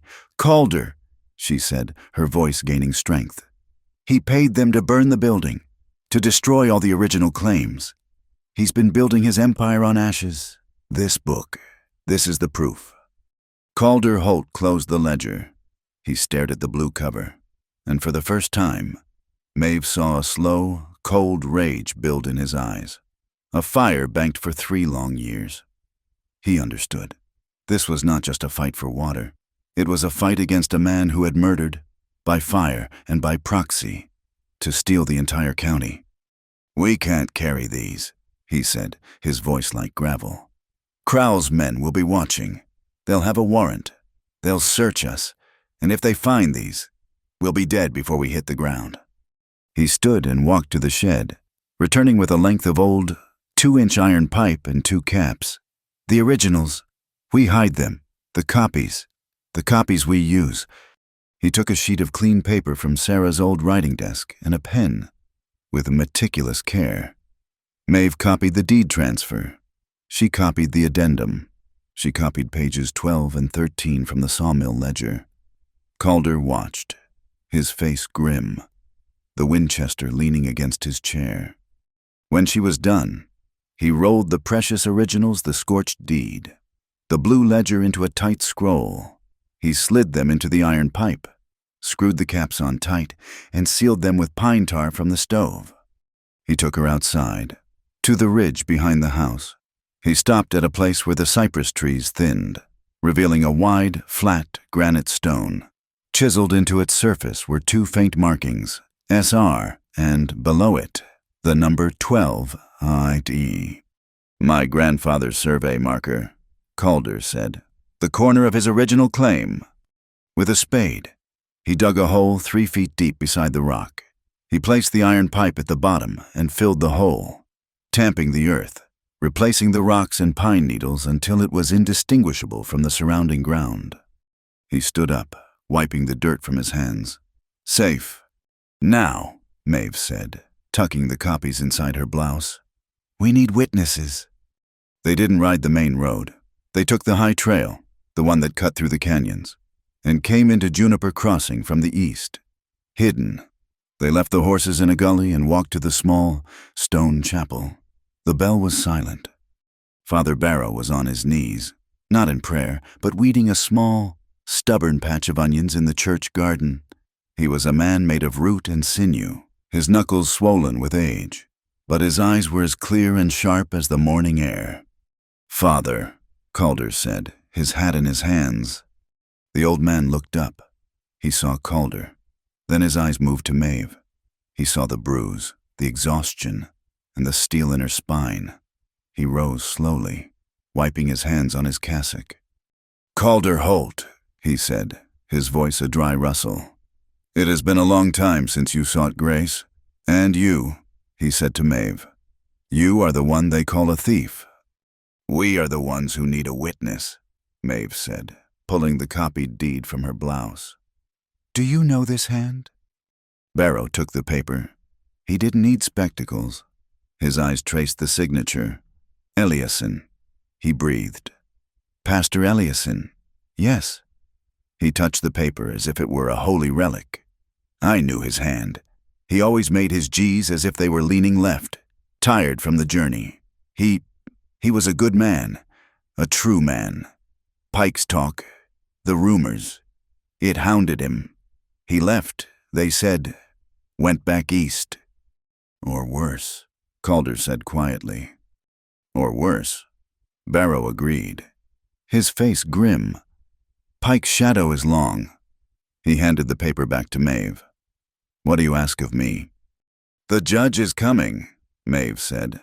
"We need someone to stand before him and God and say that this signature is true." Father Barrow looked at the small church, then at the saloon across the square, then back at them. "I will stand," he said. "I will bear witness." The land office was at the other end of the street. It was Sunday, and the door was locked, but Calder had seen a light flicker in the back window. He knocked, a soft, coded rhythm. The door opened a crack. A young woman's eye, pale and terrified, peered out. Dinah Crow, the clerk. She saw Calder, then Maeve, and pulled them inside, locking the door behind them. "They'll kill me," she whispered, her hands twisting in her apron. "Mr. Holt, they'll kill me. I'm not supposed to be here." "Dinah, we know what they're doing," Calder said, his voice gentle but firm. "We know about the fire. We know about the ledgers."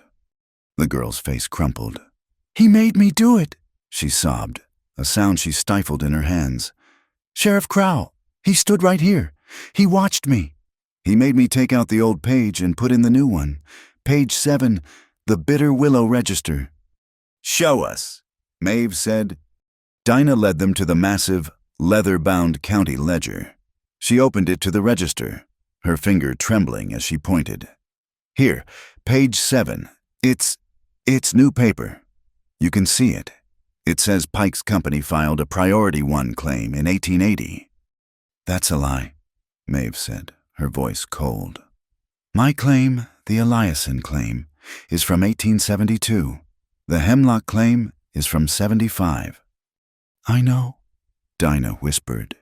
She hurried to her own small desk and pulled a heavy, cloth-bound logbook from a hidden drawer. This This is my working copy, my rough log, where I write everything down before I copy it, neat, into the official book. He didn't know I kept it." She opened it, her hands shaking. "Here, the real entry." There, in her own neat, looping script, was the truth. Ambrose Pike, filing, 1880. Maeve read, priority, 12. Calder pointed to a word in the entry. "Look, she misspelled bitter, biter, with one T." "I always do," Dinah whispered, blushing. I always get it wrong." "And here," Calder said, his finger on a small, dark smudge, an ink blot, by the date. He looked at the forged page in the official ledger. It was perfect. The spelling was correct. The page was clean. "It's too clean," he said. "Dinah, this logbook, this is the truth." "I can't let you take it," Dinah said, clutching it to her chest. "It's the only proof I have that I didn't." "You won't," Maeve said. She took another sheet of paper from Dinah's desk. "But I will copy it. And you, Dinah, you will be our witness. You will tell the judge what you just told us." Dinah looked at the forged book, then at her own log. She took a deep breath. "I will." They rode back to Sparrow Ridge with the rising sun.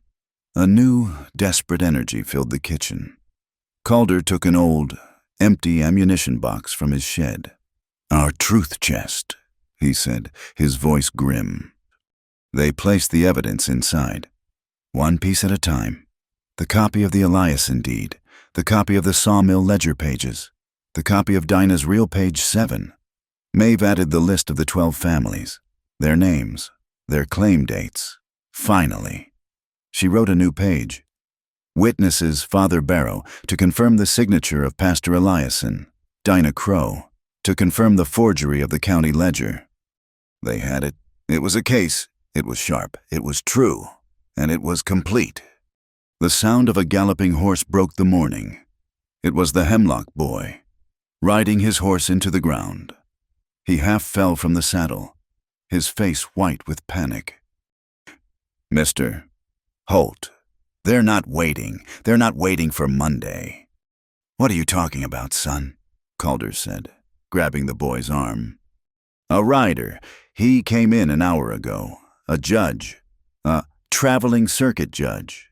He's at the saloon. Mr. Holt with Pike and Crowell. Crowell's nailing up notices they're holding a hearing today." "When?" Maeve's voice was sharp. "At noon, ma'am?" the boy gasped. "In the town square. He's calling it a preliminary hearing on the fugitive, Maeve Calloway. For the horse theft and the fire, they're going to convict you. They're going to hang you. It was a trap, a show trial, a legal ambush. They would condemn her, silence her, and her evidence would be buried with her." Calder's face was stone. He looked at Maeve, at the chest, at the boy. "Then we don't go to their trial," he said. He grabbed the list of the 12 farmers. He grabbed a pen. He began to write, his hand flying across the page, one note after another. "Son," he said, his voice a low command, "you're going to ride. You're going to ride to every name on this list. The South Fork, the East Canyon. You ride, and you don't stop." He shoved the notes into the boy's hand. "You give them these. You tell them Pike and Crowell are holding a trial to steal the willow. You tell them to be in the square. At noon." He paused and looked at Maeve. A grim, hard smile touched his lips. "And you tell them," he said, his voice clear, "to bring their shovels, bring their picks, bring their scythes. You tell them, this is our water." The boy, his fear replaced by a sudden, fierce understanding, nodded once and ran for his horse. Maeve went to the small bedroom. She looked at herself in the small, cracked mirror. The woman who had arrived, beaten and hunted, was gone. The bruise was a faint, yellow-green shadow. She splashed cold water on her face. She was no longer a fugitive. She was a plaintiff. She practiced the words, her voice low and steady, her gaze locked with her own in the glass. "My name is Maeve Calloway. I am not asking for your pity. I am demanding the law." She saw a dark blue kerchief on the hook, one of Sarah's. It was clean, ironed, and simple. She untied the tattered rags she had worn and tied the blue kerchief firmly around her throat. She looked in the glass one last time. Her eyes were not afraid. They were not desperate. They were bright, cold, and hard as polished steel. She picked up the truth chest. Calder was at the door, the Winchester in his hand. He just looked at her. He nodded once. "It's time," he said. They left Sparrow Ridge as the first clean line of sunlight cut across the high canyon. It was Sunday. The air was cold, washed clean by the storm, and the world smelled of wet pine and damp earth. Calder rode his big roan, the Winchester clean and oiled in the scabbard. Maeve rode the taller of the two mules, which handled the slick, muddy trail with more surety. The wooden box, their truth chest, was strapped securely behind her saddle, covered in oilskin. They did not speak of the barn. They did not speak of the night, of the warmth in the hay, or the way his hand had felt on her face. It was a thing that existed between them, a silent, binding fact, as solid as the rock beneath their feet. It was the armor they wore against the day. They were heading for town. For the noon hearing, they took the lower trail, the one that cut down from the ridge and skirted the low fields, the lands belonging to the Hemlocks and the other small-timers. It was the faster route. They were halfway down the switchbacks when the sound reached them. It was not the wind. It was not the echo of the storm. It was a deep, guttural roar, a constant, grinding sound, like a freight train running wild where no tracks had ever been laid. Calder reined in, his head cocked, his body tense. "No," he said, his voice a low growl. He wouldn't dare. He spurred his horse forward, rounding the last bend. Maeve was right behind him. They stopped, frozen. The valley below was gone. The patchwork of small farms, the irrigation ditches, the dusty corrals, all of it was submerged under a churning, roiling, muddy brown lake. The water was moving with incredible speed, tearing at the landscape, ripping young trees from the banks.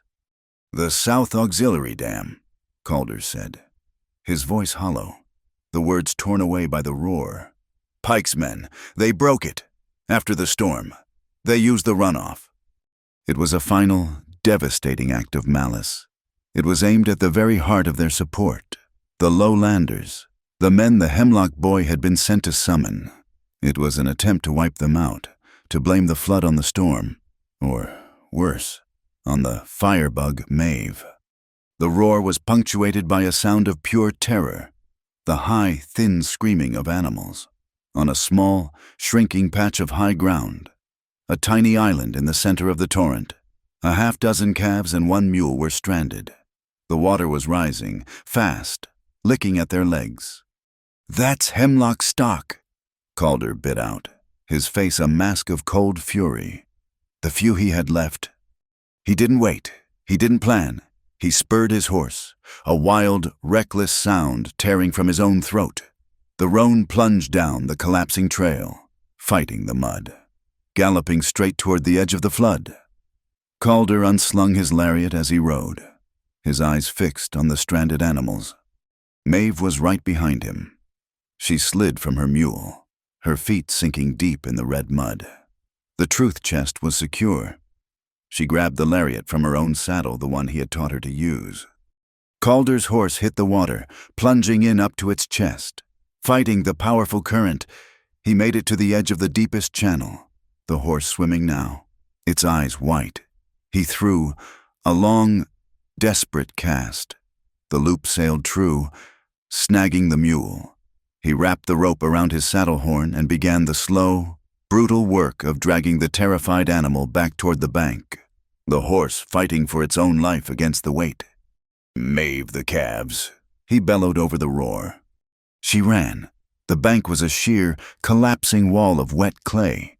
She didn't hesitate. She half ran, half slid down the embankment, her boots finding no purchase.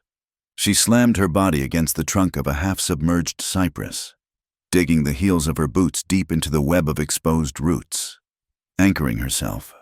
The cold of the water was a shock, a physical blow that stole her breath. A small, gray calf, the weakest of the lot, slipped. It fell into the main current, its head going under. Maeve swung the rope. She put her hips into it. She let her wrist roll, just as he had taught her. Like the south wind, the loop shot out, a perfect, open circle, and landed cleanly over the calf's head as it surfaced. "Got him!" she screamed. She braced, wrapping the rope around her arm, leaning back with all her weight. The current caught the calf, and the rope snapped taut. It was like roping a boulder. The force was immense. The rope, slick with mud and water, tore through her gloves, burning her hands. The roots under her boots began to groan, pulling free from the mud. "I can't!" she screamed. The rope was pulling her in. Her feet slipped. She was falling, sliding toward the torrent. "Maeve?" Calder's voice was a cannon shot. He had cut his own mule loose, slapping it toward the bank. He lunged, abandoning his horse, throwing himself bodily into the mud beside her. He didn't try to pull her back. He became the anchor. He slammed his shoulder into the muddy bank, his body a solid wall, and grabbed the rope just above her hands. "Hold!" he roared, his voice strained, every muscle in his body bunched. "Hold with me!" He wrapped the rope around his own forearm, his face inches from hers. They were in it together. The cold was unbearable, 1,000 knives against their skin.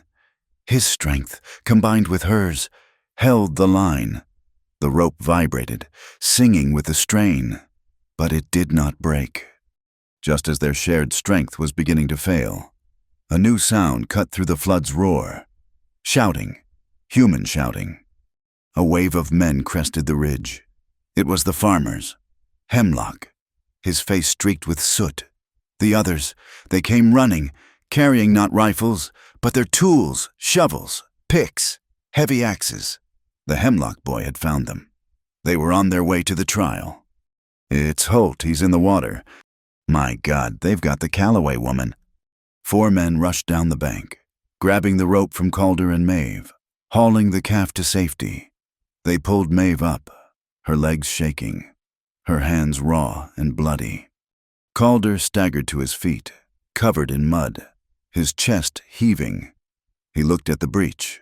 The water was still pouring through, a 20-foot wide gap, heading straight for the cluster of homes on the low ground. Maeve stood, her body shaking, but her mind clear. She had studied this land. She had memorized the maps. She knew the flow. "No!" she shouted, her voice sharp and clear, cut through the panic. The men turned, stunned into silence. "We can't stop it," she said, pointing, "but we can turn it." She pointed with a muddy, trembling finger to a low point in the opposite ridge. "That's the old dry wash. It leads to the deep canyon. If we cut a channel here, a new one, we can send the main flow into the wash. It will miss the houses."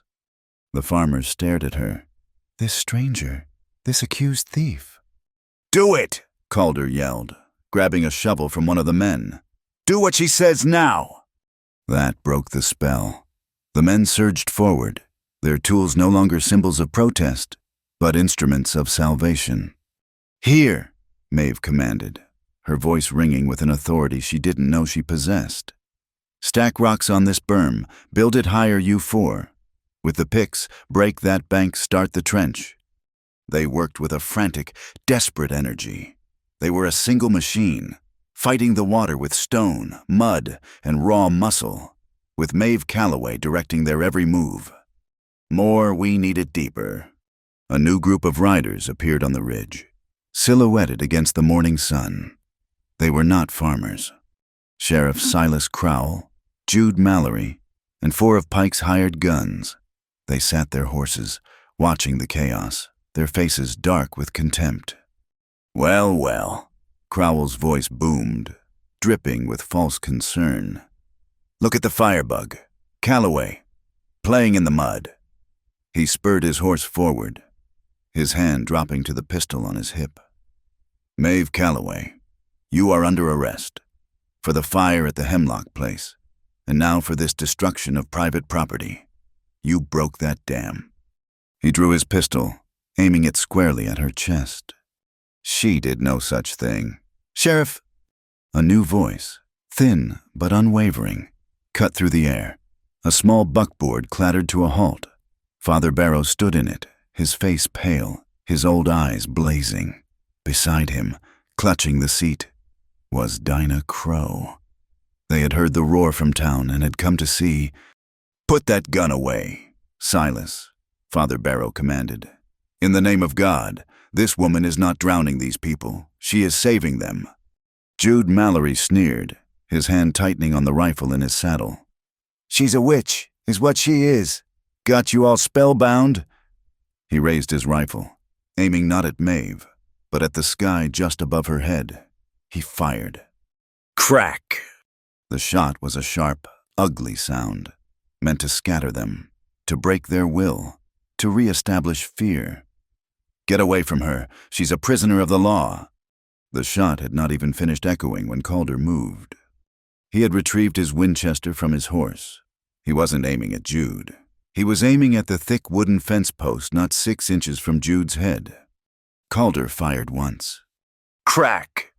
The top of the post exploded in a violent shower of wooden splinters. Jude screamed, a high, thin sound, as his horse reared in terror, nearly throwing him. Jude stared, his face white, his hand clutching his rifle, a sliver of wood stuck in his cheek. Calder chambered another round. The sound, a clean, final shing-chick, was the only thing audible besides the flood. "The next one." Calder's voice was ice. "Won't miss the post." Crowell froze, his pistol still raised, his eyes wide. He was facing Calder Holt, and behind him, a small, unified army of farmers, their faces hard, their shovels and picks now looking very much like weapons. A new roar went up from the men at the trench. It was not a sound of fear. It was a sound of triumph. "It's turning, she did it, the water's turning." The new channel had caught. The main, violent torrent of black water, mud, and debris hit the new trench, swerved, and poured harmlessly into the deep. Dry wash. The threat was over. The homes were safe. A ragged, spontaneous cheer erupted. The farmers, covered in mud, their livelihoods saved, turned as one. They raised their shovels and their picks in the air, not at Crowell, not at his men. They raised them in a salute. They cheered her name, Calloway, Calloway. For the first time, it was not a curse, it was a victory. Crowell sat on his horse, his pistol useless in his hand. His authority vanished. He was facing a crowd that had just found its hero. High on the far ridge, a lone, well-dressed figure watched the entire scene through a brass spyglass. Ambrose Pike. He saw the water divert. He saw the crowd cheer. He saw his sheriff, outmaneuvered and humiliated. He lowered the glass, his face a mask of cold, calculating fury. He understood. He had lost the water. He had lost the mob. The narrative had changed. The roar of the flood, the cheer of the crowd, the crack of Calder's rifle, it all faded, leaving a tense, muddy silence on the riverbank. Sheriff Crowell sat his horse, his pistol still in his hand, his face a mask of disbelief. Jude Mallory was clutching his cheek, a thin line of blood where the splinter had cut him. They were 5 armed, legal men, and they had been held at bay by a single rifle and a crowd of farmers with shovels. This is an insurrection," Crowell sputtered, lowering his pistol, trying to reclaim his authority. "This," Father Barrow's voice cut through, clear and cold, "is a community. Sheriff, something you've forgotten." Calder Holt didn't lower the Winchester. He just looked at the farmers. "The trial," he said, his voice loud enough to carry. "It's still noon." A new resolve hardened the faces of the men. They had won the water. Now they had to win the law. Old Man Hemlock, his shirt still black with the soot from his own barn, spat a wad of tobacco into the mud. "Then we don't stand here getting cold. Let's go to town." It was not a request. It was a procession. Calder and Maeve, still covered in mud, their hands raw, mounted their animals. Father Barrow and Dinah Crow, pale but resolute, led the way in their buckboard, and behind them, a slow, marching army of 30 men, their boots sucking in the mud, their shovels and picks resting on their shoulders. They were not a mob. They were witnesses. Crowell and his men had no choice. They fell in behind, a humiliated, defeated escort. They rode into Juniper Crossing not as jailers, but as the unwilling audience to a revolution. The saloon was the only place large enough to hold them. The proprietor, seeing the crowd, seeing Crowell's face, simply unlocked the doors and stepped aside. The room filled instantly, smelling of wet wool, river mud, and a new, sharp scent, anger. The men, their tools in hand, formed a dense, silent semicircle. Calder took a position by the door, the Winchester held low, his back to the wall. He was a silent sentinel. Old Man Hemlock kicked an empty whiskey crate into the center of the room. He looked at Maeve. "Get up, girl," he said, his voice rough. "You saved our land. Now, you speak for it." Maeve looked at Calder. He gave one sharp, short nod. She stepped onto the crate. She was trembling, not from cold, but from the sudden, terrifying weight of their hope. She was caked in mud. Her hair was a wild tangle, the blue kerchief stained. Her hands, gripping the edge of her skirt, were raw and bleeding from the rope. She looked at the faces, hard, sun-scorched, terrified, and now, for the first time, furious. "They call me a thief," she began, her voice hoarse, but it carried in the packed silence. "Sheriff Crowell and Ambrose Pike. They say I stole a horse. They say I burned a barn." She looked straight at Hemlock. He shook his head, a slow, deliberate no. "They say," she continued, her voice rising, "that I broke the dam this morning to destroy your homes." A low, angry growl rumbled through the crowd. "We all know who broke that dam. We all know who has been trying to destroy your homes for 10 years. And it was not me." She leaned forward, her eyes blazing. "This is not about a horse. It is not about a fire. It is about the bitter willow. It's about our water. Ambrose Pike believes he can own the rain. He believes he can buy the rock and charge us for the springs that flow from it. He believes our lives, our crops, our children are a commodity, something to be bought and sold and traded." She raised her torn, muddy hand. "But we know the truth. Water is not a commodity. Water is life. It is the blood of this land. It is the promise our parents made when they broke this ground. It is not for sale." A woman in the back, her face worn with work, raised a trembling hand. It was Mrs. Hemlock. "Miss Calloway, what can we do? He holds paper on us, on most of us. We had a bad crop. 2 years back, he gave us seed. The note says he gets our water rights, plus our next 3 harvests. If we miss a payment, we're going to miss it. He strangles the water. Then he offers us a cure that kills us." A murmur of assent. She spoke for all of them. "That," Maeve said, her voice ringing with the clarity of her purpose, "is why he wants me dead, because he knows what I have." She pulled the copied papers from inside her blouse.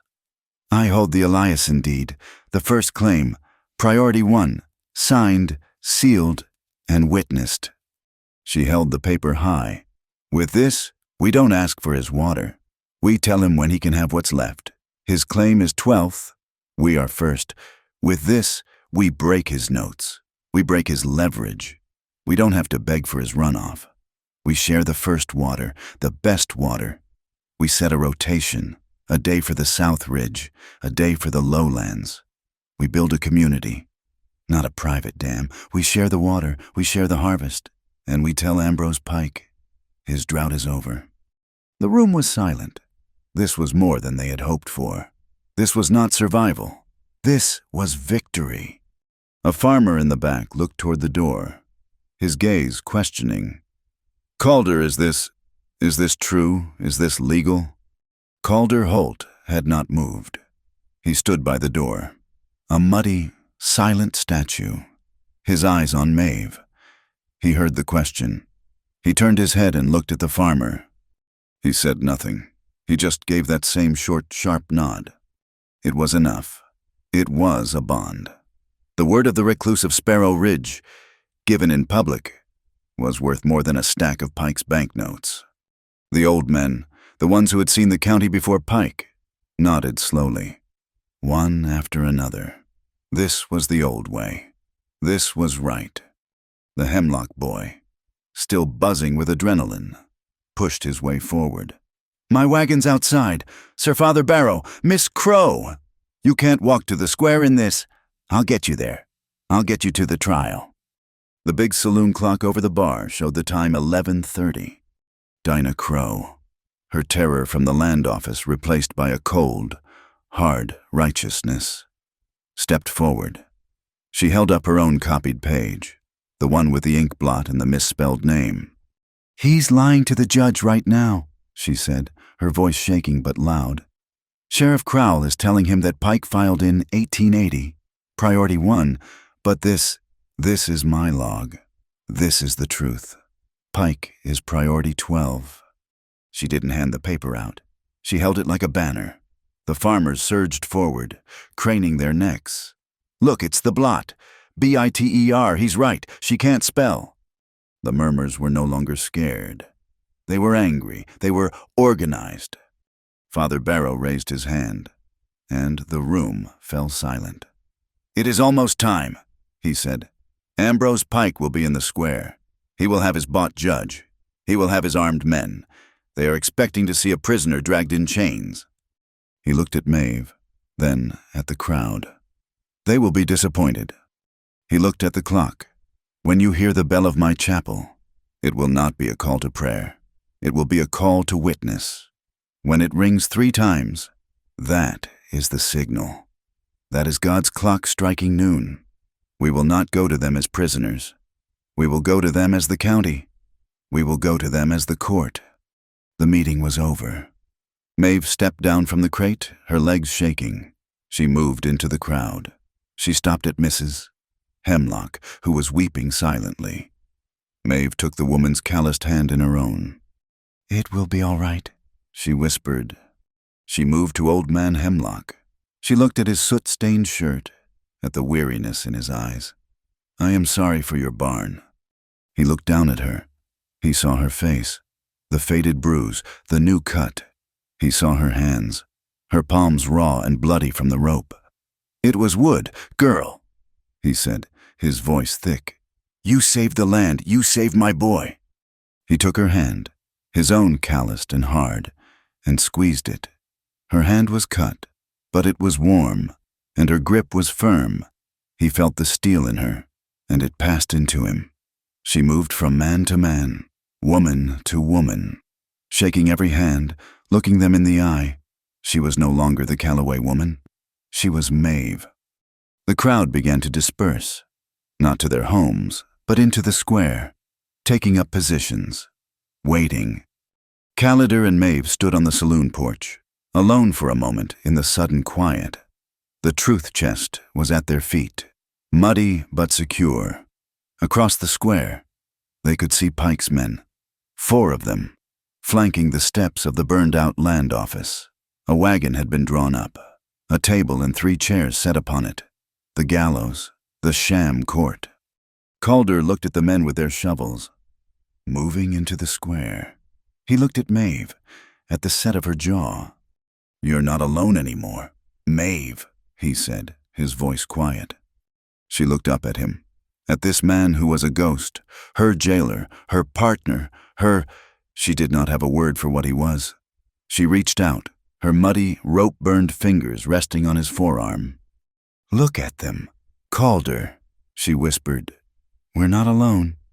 He pulled a pencil stub and a folded piece of paper from his vest. "The petition. We need the names. For the judge." They didn't have time to canvass. They didn't need to. Hemlock walked up the steps, took the pencil, and signed his name, his hand big and clumsy. Hemlock, 1. Another farmer followed.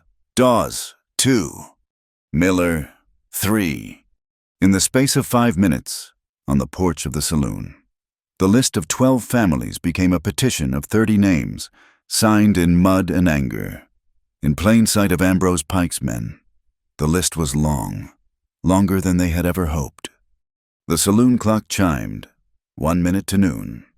A new sound, sharp and arrogant, cut the air. From the far end of the street, a single military bugle call. Ta-da-da! "It's the judge," Calder said, his voice grim. "Pike's judge. They're starting." A moment later, as if in answer, the deep, resonant bell of Father Barrow's chapel spoke. Clang! It echoed off the false fronts. Clang! The men in the square turned, their faces set. Clang! The third and final ring. It was noon. Calder picked up the Winchester, holding it at his side, muzzle down. Maeve gripped the handle of the wooden truth chest. They stepped off the porch together, into the red dust of the square. The bell's third and final clang was a period, not a question. It ended the town's silence. Juniper Crossing Square was not empty, as it had been on Friday. It was packed, shoulder to shoulder, with the men of the Bitter Willow, their faces grim, their hands holding the tools of their trade. They formed a wide, silent semicircle. At the front, Father Barrow stood with Dinah Crow, her thin shoulders squared. The makeshift court was a wagon bed, set before the boarded-up grain warehouse. On it sat 3 chairs and a small table. Sheriff Silas Crowell stepped out from the saloon, not in his stained vest, but in his formal coat, his badge polished. He was flanked by Jude Mallory and 4 of Pike's riders, their hands resting on their gun belts. They took their position to the side of the wagon, a line of armed, legal force. Then Ambrose Pike himself appeared. He wore a black velvet frock coat and a clean white shirt.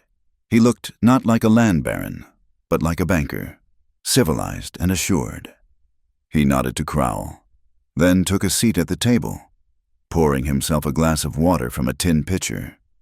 He smiled faintly at the crowd, an expression of pure, dismissive confidence. A moment later, a thin man in a dusty black suit stepped from the land office. He was pale, with nervous eyes and a briefcase. This was the traveling magistrate, Judge Ferris, a man known for quick hearings and a thirst for whiskey. He climbed onto the wagon bed, nodded to Pike, and unlatched his briefcase. The crowd held its breath. Before Ferris could even sit down, before he could call the hearing to order, Crowell raised his hand and pointed, his finger a rigid, accusing bone.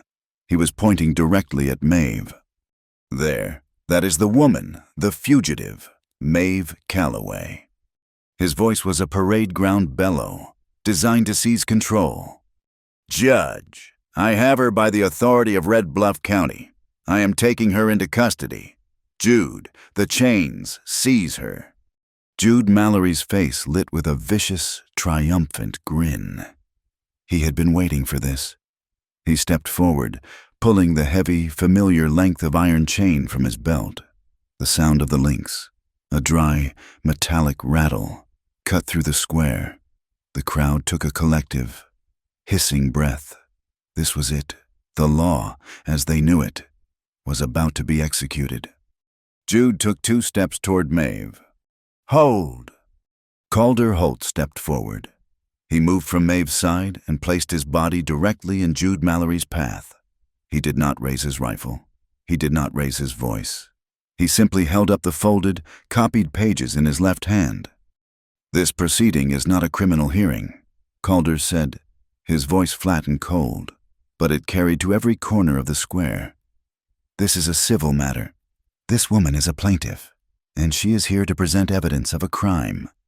Crowell's face turned a deep, blotchy red. "She is a firebug and a horse thief. Holt, that's a hanging offense. You are obstructing the law. Step aside, or I'll have you chained with her." "Touch this woman," Calder said, his voice dropping, but gaining a new, lethal edge. He held the papers steady. "Touch this evidence, and you are the one obstructing. You are touching the law itself, and this entire county is witness." The air turned to glass. It was so tense it hummed. From the line of Pike's riders, there came a sound, a faint, rolling click, click, click. They were cocking the hammers of their rifles. In the crowd, 30 farmers tightened their grips on their shovel handles and pickaxes. The moment stretched. A guitar string pulled to its breaking point. Maeve did not stay behind him. She stepped up to stand at his side, her muddy hands gripping the wooden truth chest. She was no longer the defendant. She was his partner. She looked not at Crowell, but at the stunned, pale face of Judge Ferris.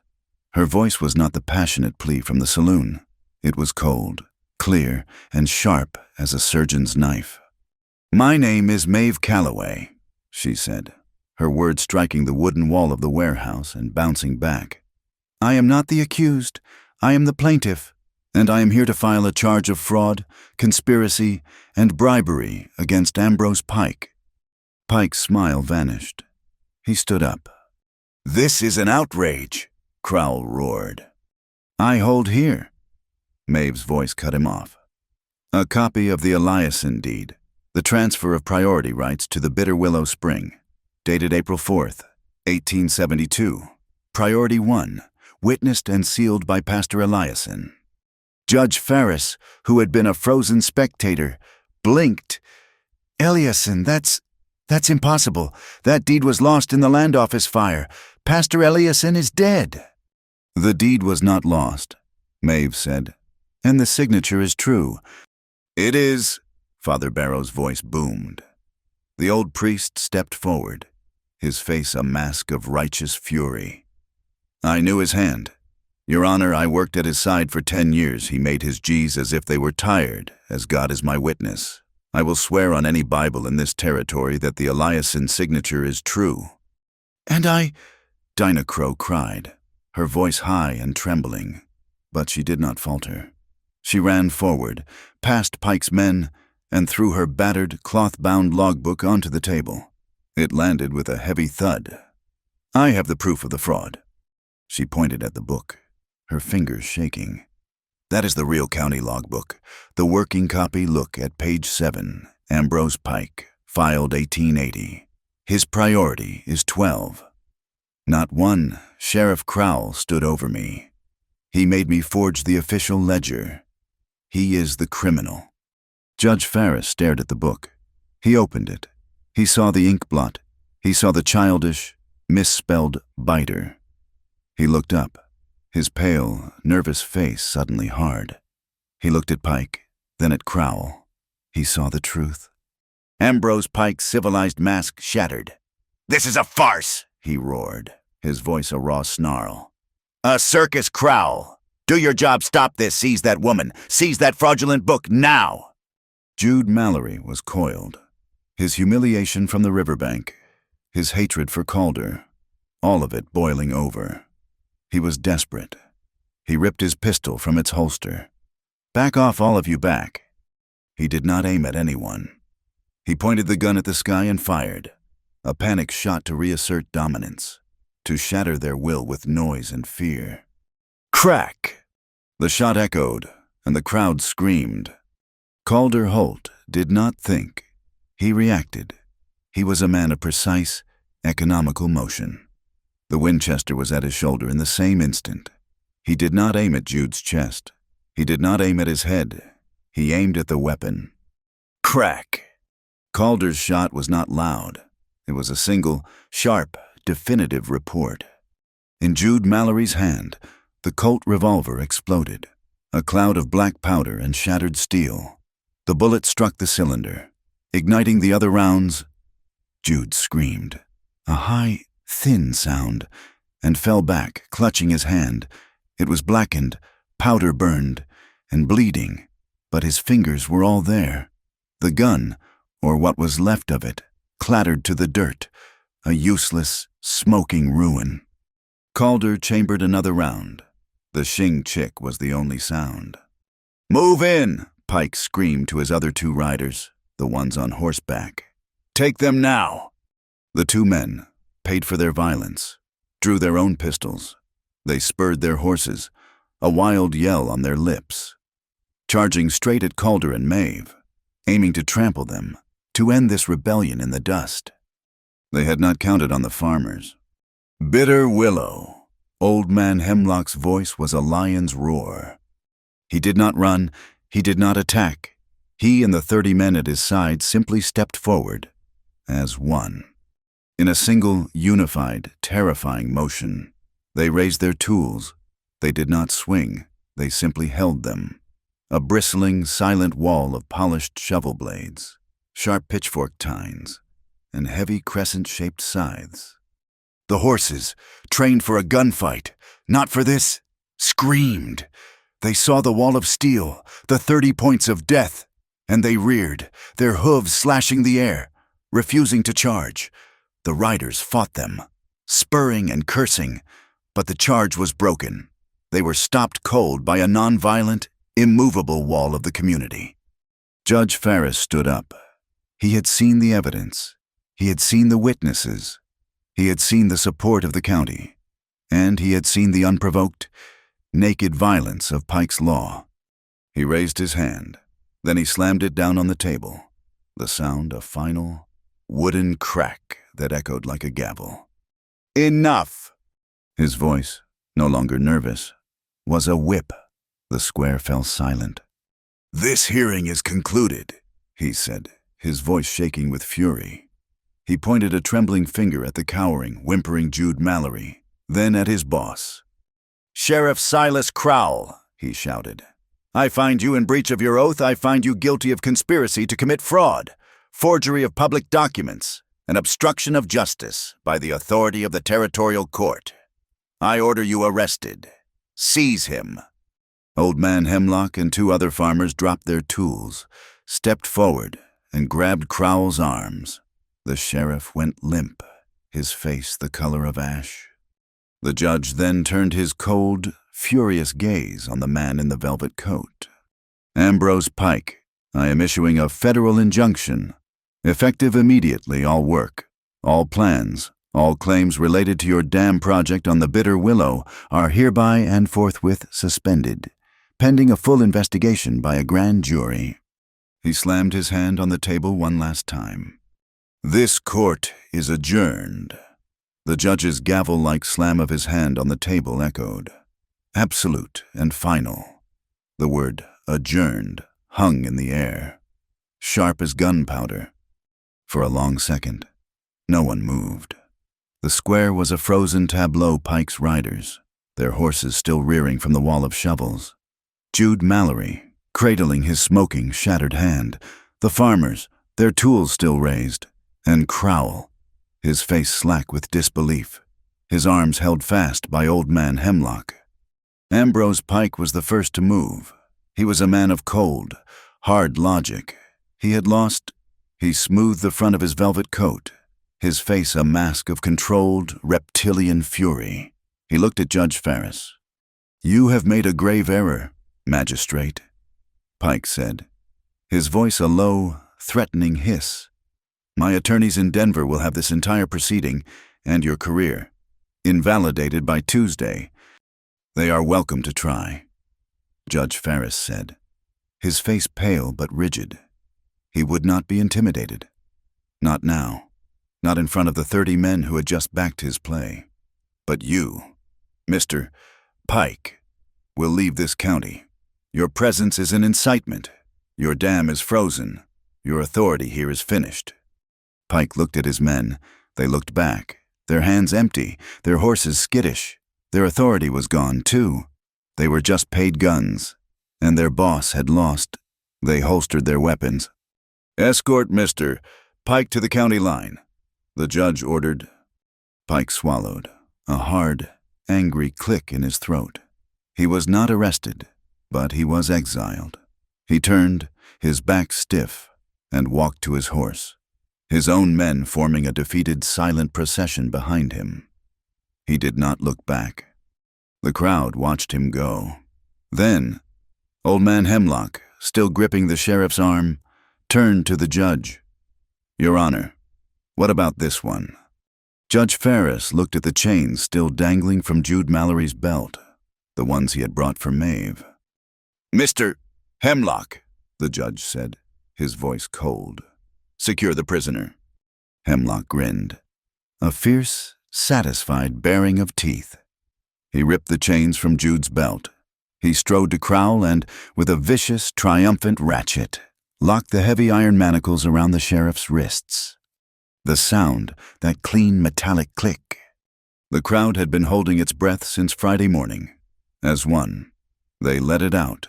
It was not a cheer, it was not a yell, it was a single, shuddering, collective sigh, a sound of 30 men and women letting go of a tension they had held for years. It was the sound of a long, high fever finally breaking. The farmers lowered their tools. They were shovels again, not weapons. "Your Honor," Old Man Hemlock said, his voice now formal. He walked to the wagon bed and presented the petition, the one signed in mud and anger on the saloon porch. "The petition of the Bitter Willow landowners. We request that the court recognize the Eliason deed as priority 1. And the evidence." Maeve said, her voice was quiet. She stepped forward, her muddy boots leaving tracks on the wagon bed. She held the wooden truth chest. She opened it. She did not look at Pike's empty chair, or at Crowell being led away. She looked only at the judge. She handed him the copied pages. The testimony of Dinah Crow, the pages from the sawmill ledger. Then, from the bottom of the box, she carefully lifted the original Eliason deed. The paper scorched and brittle. She held it for a half-second. It was her mother's death, her journey, her curse. She placed it in the judge's hand. "The original, Your Honor, the true priority 1. As she let it go, a tiny, brittle flake of the old red wax seal, the one affixed by Pastor Eliason all those years ago, broke off. It fell into her palm, a small, dark red speck against her mud-caked, rope-burned skin. She closed her fist around it. "It is enough," she whispered to herself. Then, louder, for the court, for the crowd. The rest belongs to the Bitter Willow. It belongs to everyone."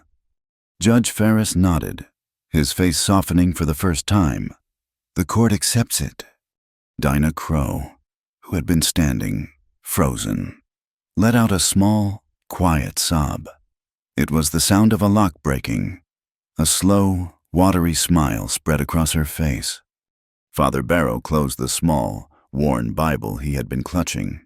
He looked up, past the rooftops, to the open, clean sky, where the last of the storm clouds had been burned away by the sun. "Amen," he said, his voice full. The farmers began to talk, their voices low, then rising. They clapped each other on the back. They looked at the sun. They looked at their fields, which were still muddy, but safe. Maeve turned, her work done. Calder was standing exactly where he had been, the Winchester in his right hand, its muzzle pointed at the dirt. He was not looking at the crowd.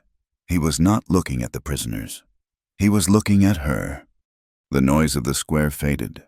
The shouts, the relief, the sound of boots on the boardwalk, it all receded, until there were only the two of them, separated by 10 feet of dusty, hard-packed earth.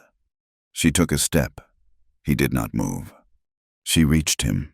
She looked at his hand, the one that had taught her the rope, the one that had held her at the well. She looked at her own, her knuckles raw, her skin torn, caked in the same river mud. Her hand found his. It was not a gentle touch. It was calloused skin meeting calloused skin. It was the grip of a farmer and the grip of a fighter. It was two dry, cracked riverbeds. Finally, after a long drought, meeting the rain, their fingers locked, hard and sure. The adrenaline that had held her up for 3 days. The adrenaline of the chase. The storm. The courtroom, it vanished. Her legs felt weak. She swayed. A small, almost imperceptible falter. He was solid. He did not move the rifle. He simply opened his other arm, and she leaned into him. She rested her head against his chest. It was broad, strong, and real. She could feel his heart. A slow, steady thump, thump, thump under her ear. He was breathing, slow and deep. His arm came around her, pulling her in, holding her tight. His hands splayed wide across her back. He was an anchor. He was solid ground. She closed her eyes and breathed him in, under the smell of mud and the sharp, metallic scent of gunpowder. It was there, the smell of the barn, of the hay, of the night, the smell of his kitchen, the clean, sharp scent of cypress wood and the faint, comfortable trace of coffee and wood smoke. It was the smell of Sparrow Ridge. The square was not quiet, but they were. There was no cheer.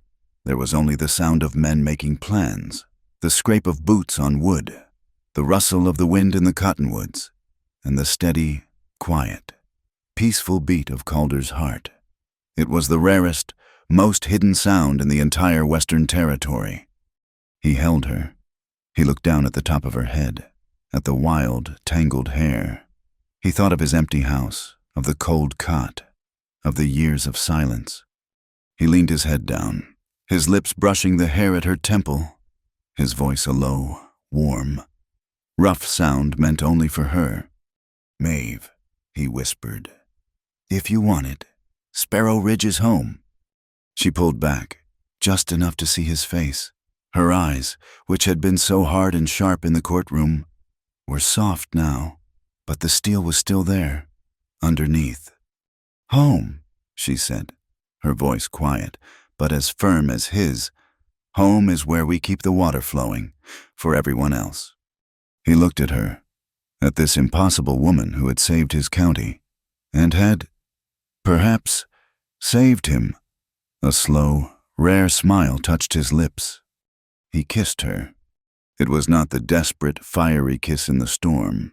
It was not the kiss of two people hiding in the dark. It was a kiss in the open, in the full light of the noon sun. In front of the whole county. It was quiet. It was certain. It was not a beginning, and it was not an end. It was a seal. It was a promise, as deep, as steady, and as enduring as the underground spring of the bitter willow itself. The camera pulled back, leaving them there, locked together on the muddy steps of the makeshift court. Their hands, calloused, bruised, and stained, were still joined, tight and sure. Justice had finally spoken, and love was standing right beside it. Thank you for listening to this story. We would love to hear where you are listening from. Please comment below. Let us connect and share your thoughts. We invite you to subscribe to Wild West Stories 1850 like this video, and support us further by pressing that hype button, so this story can be heard by many more.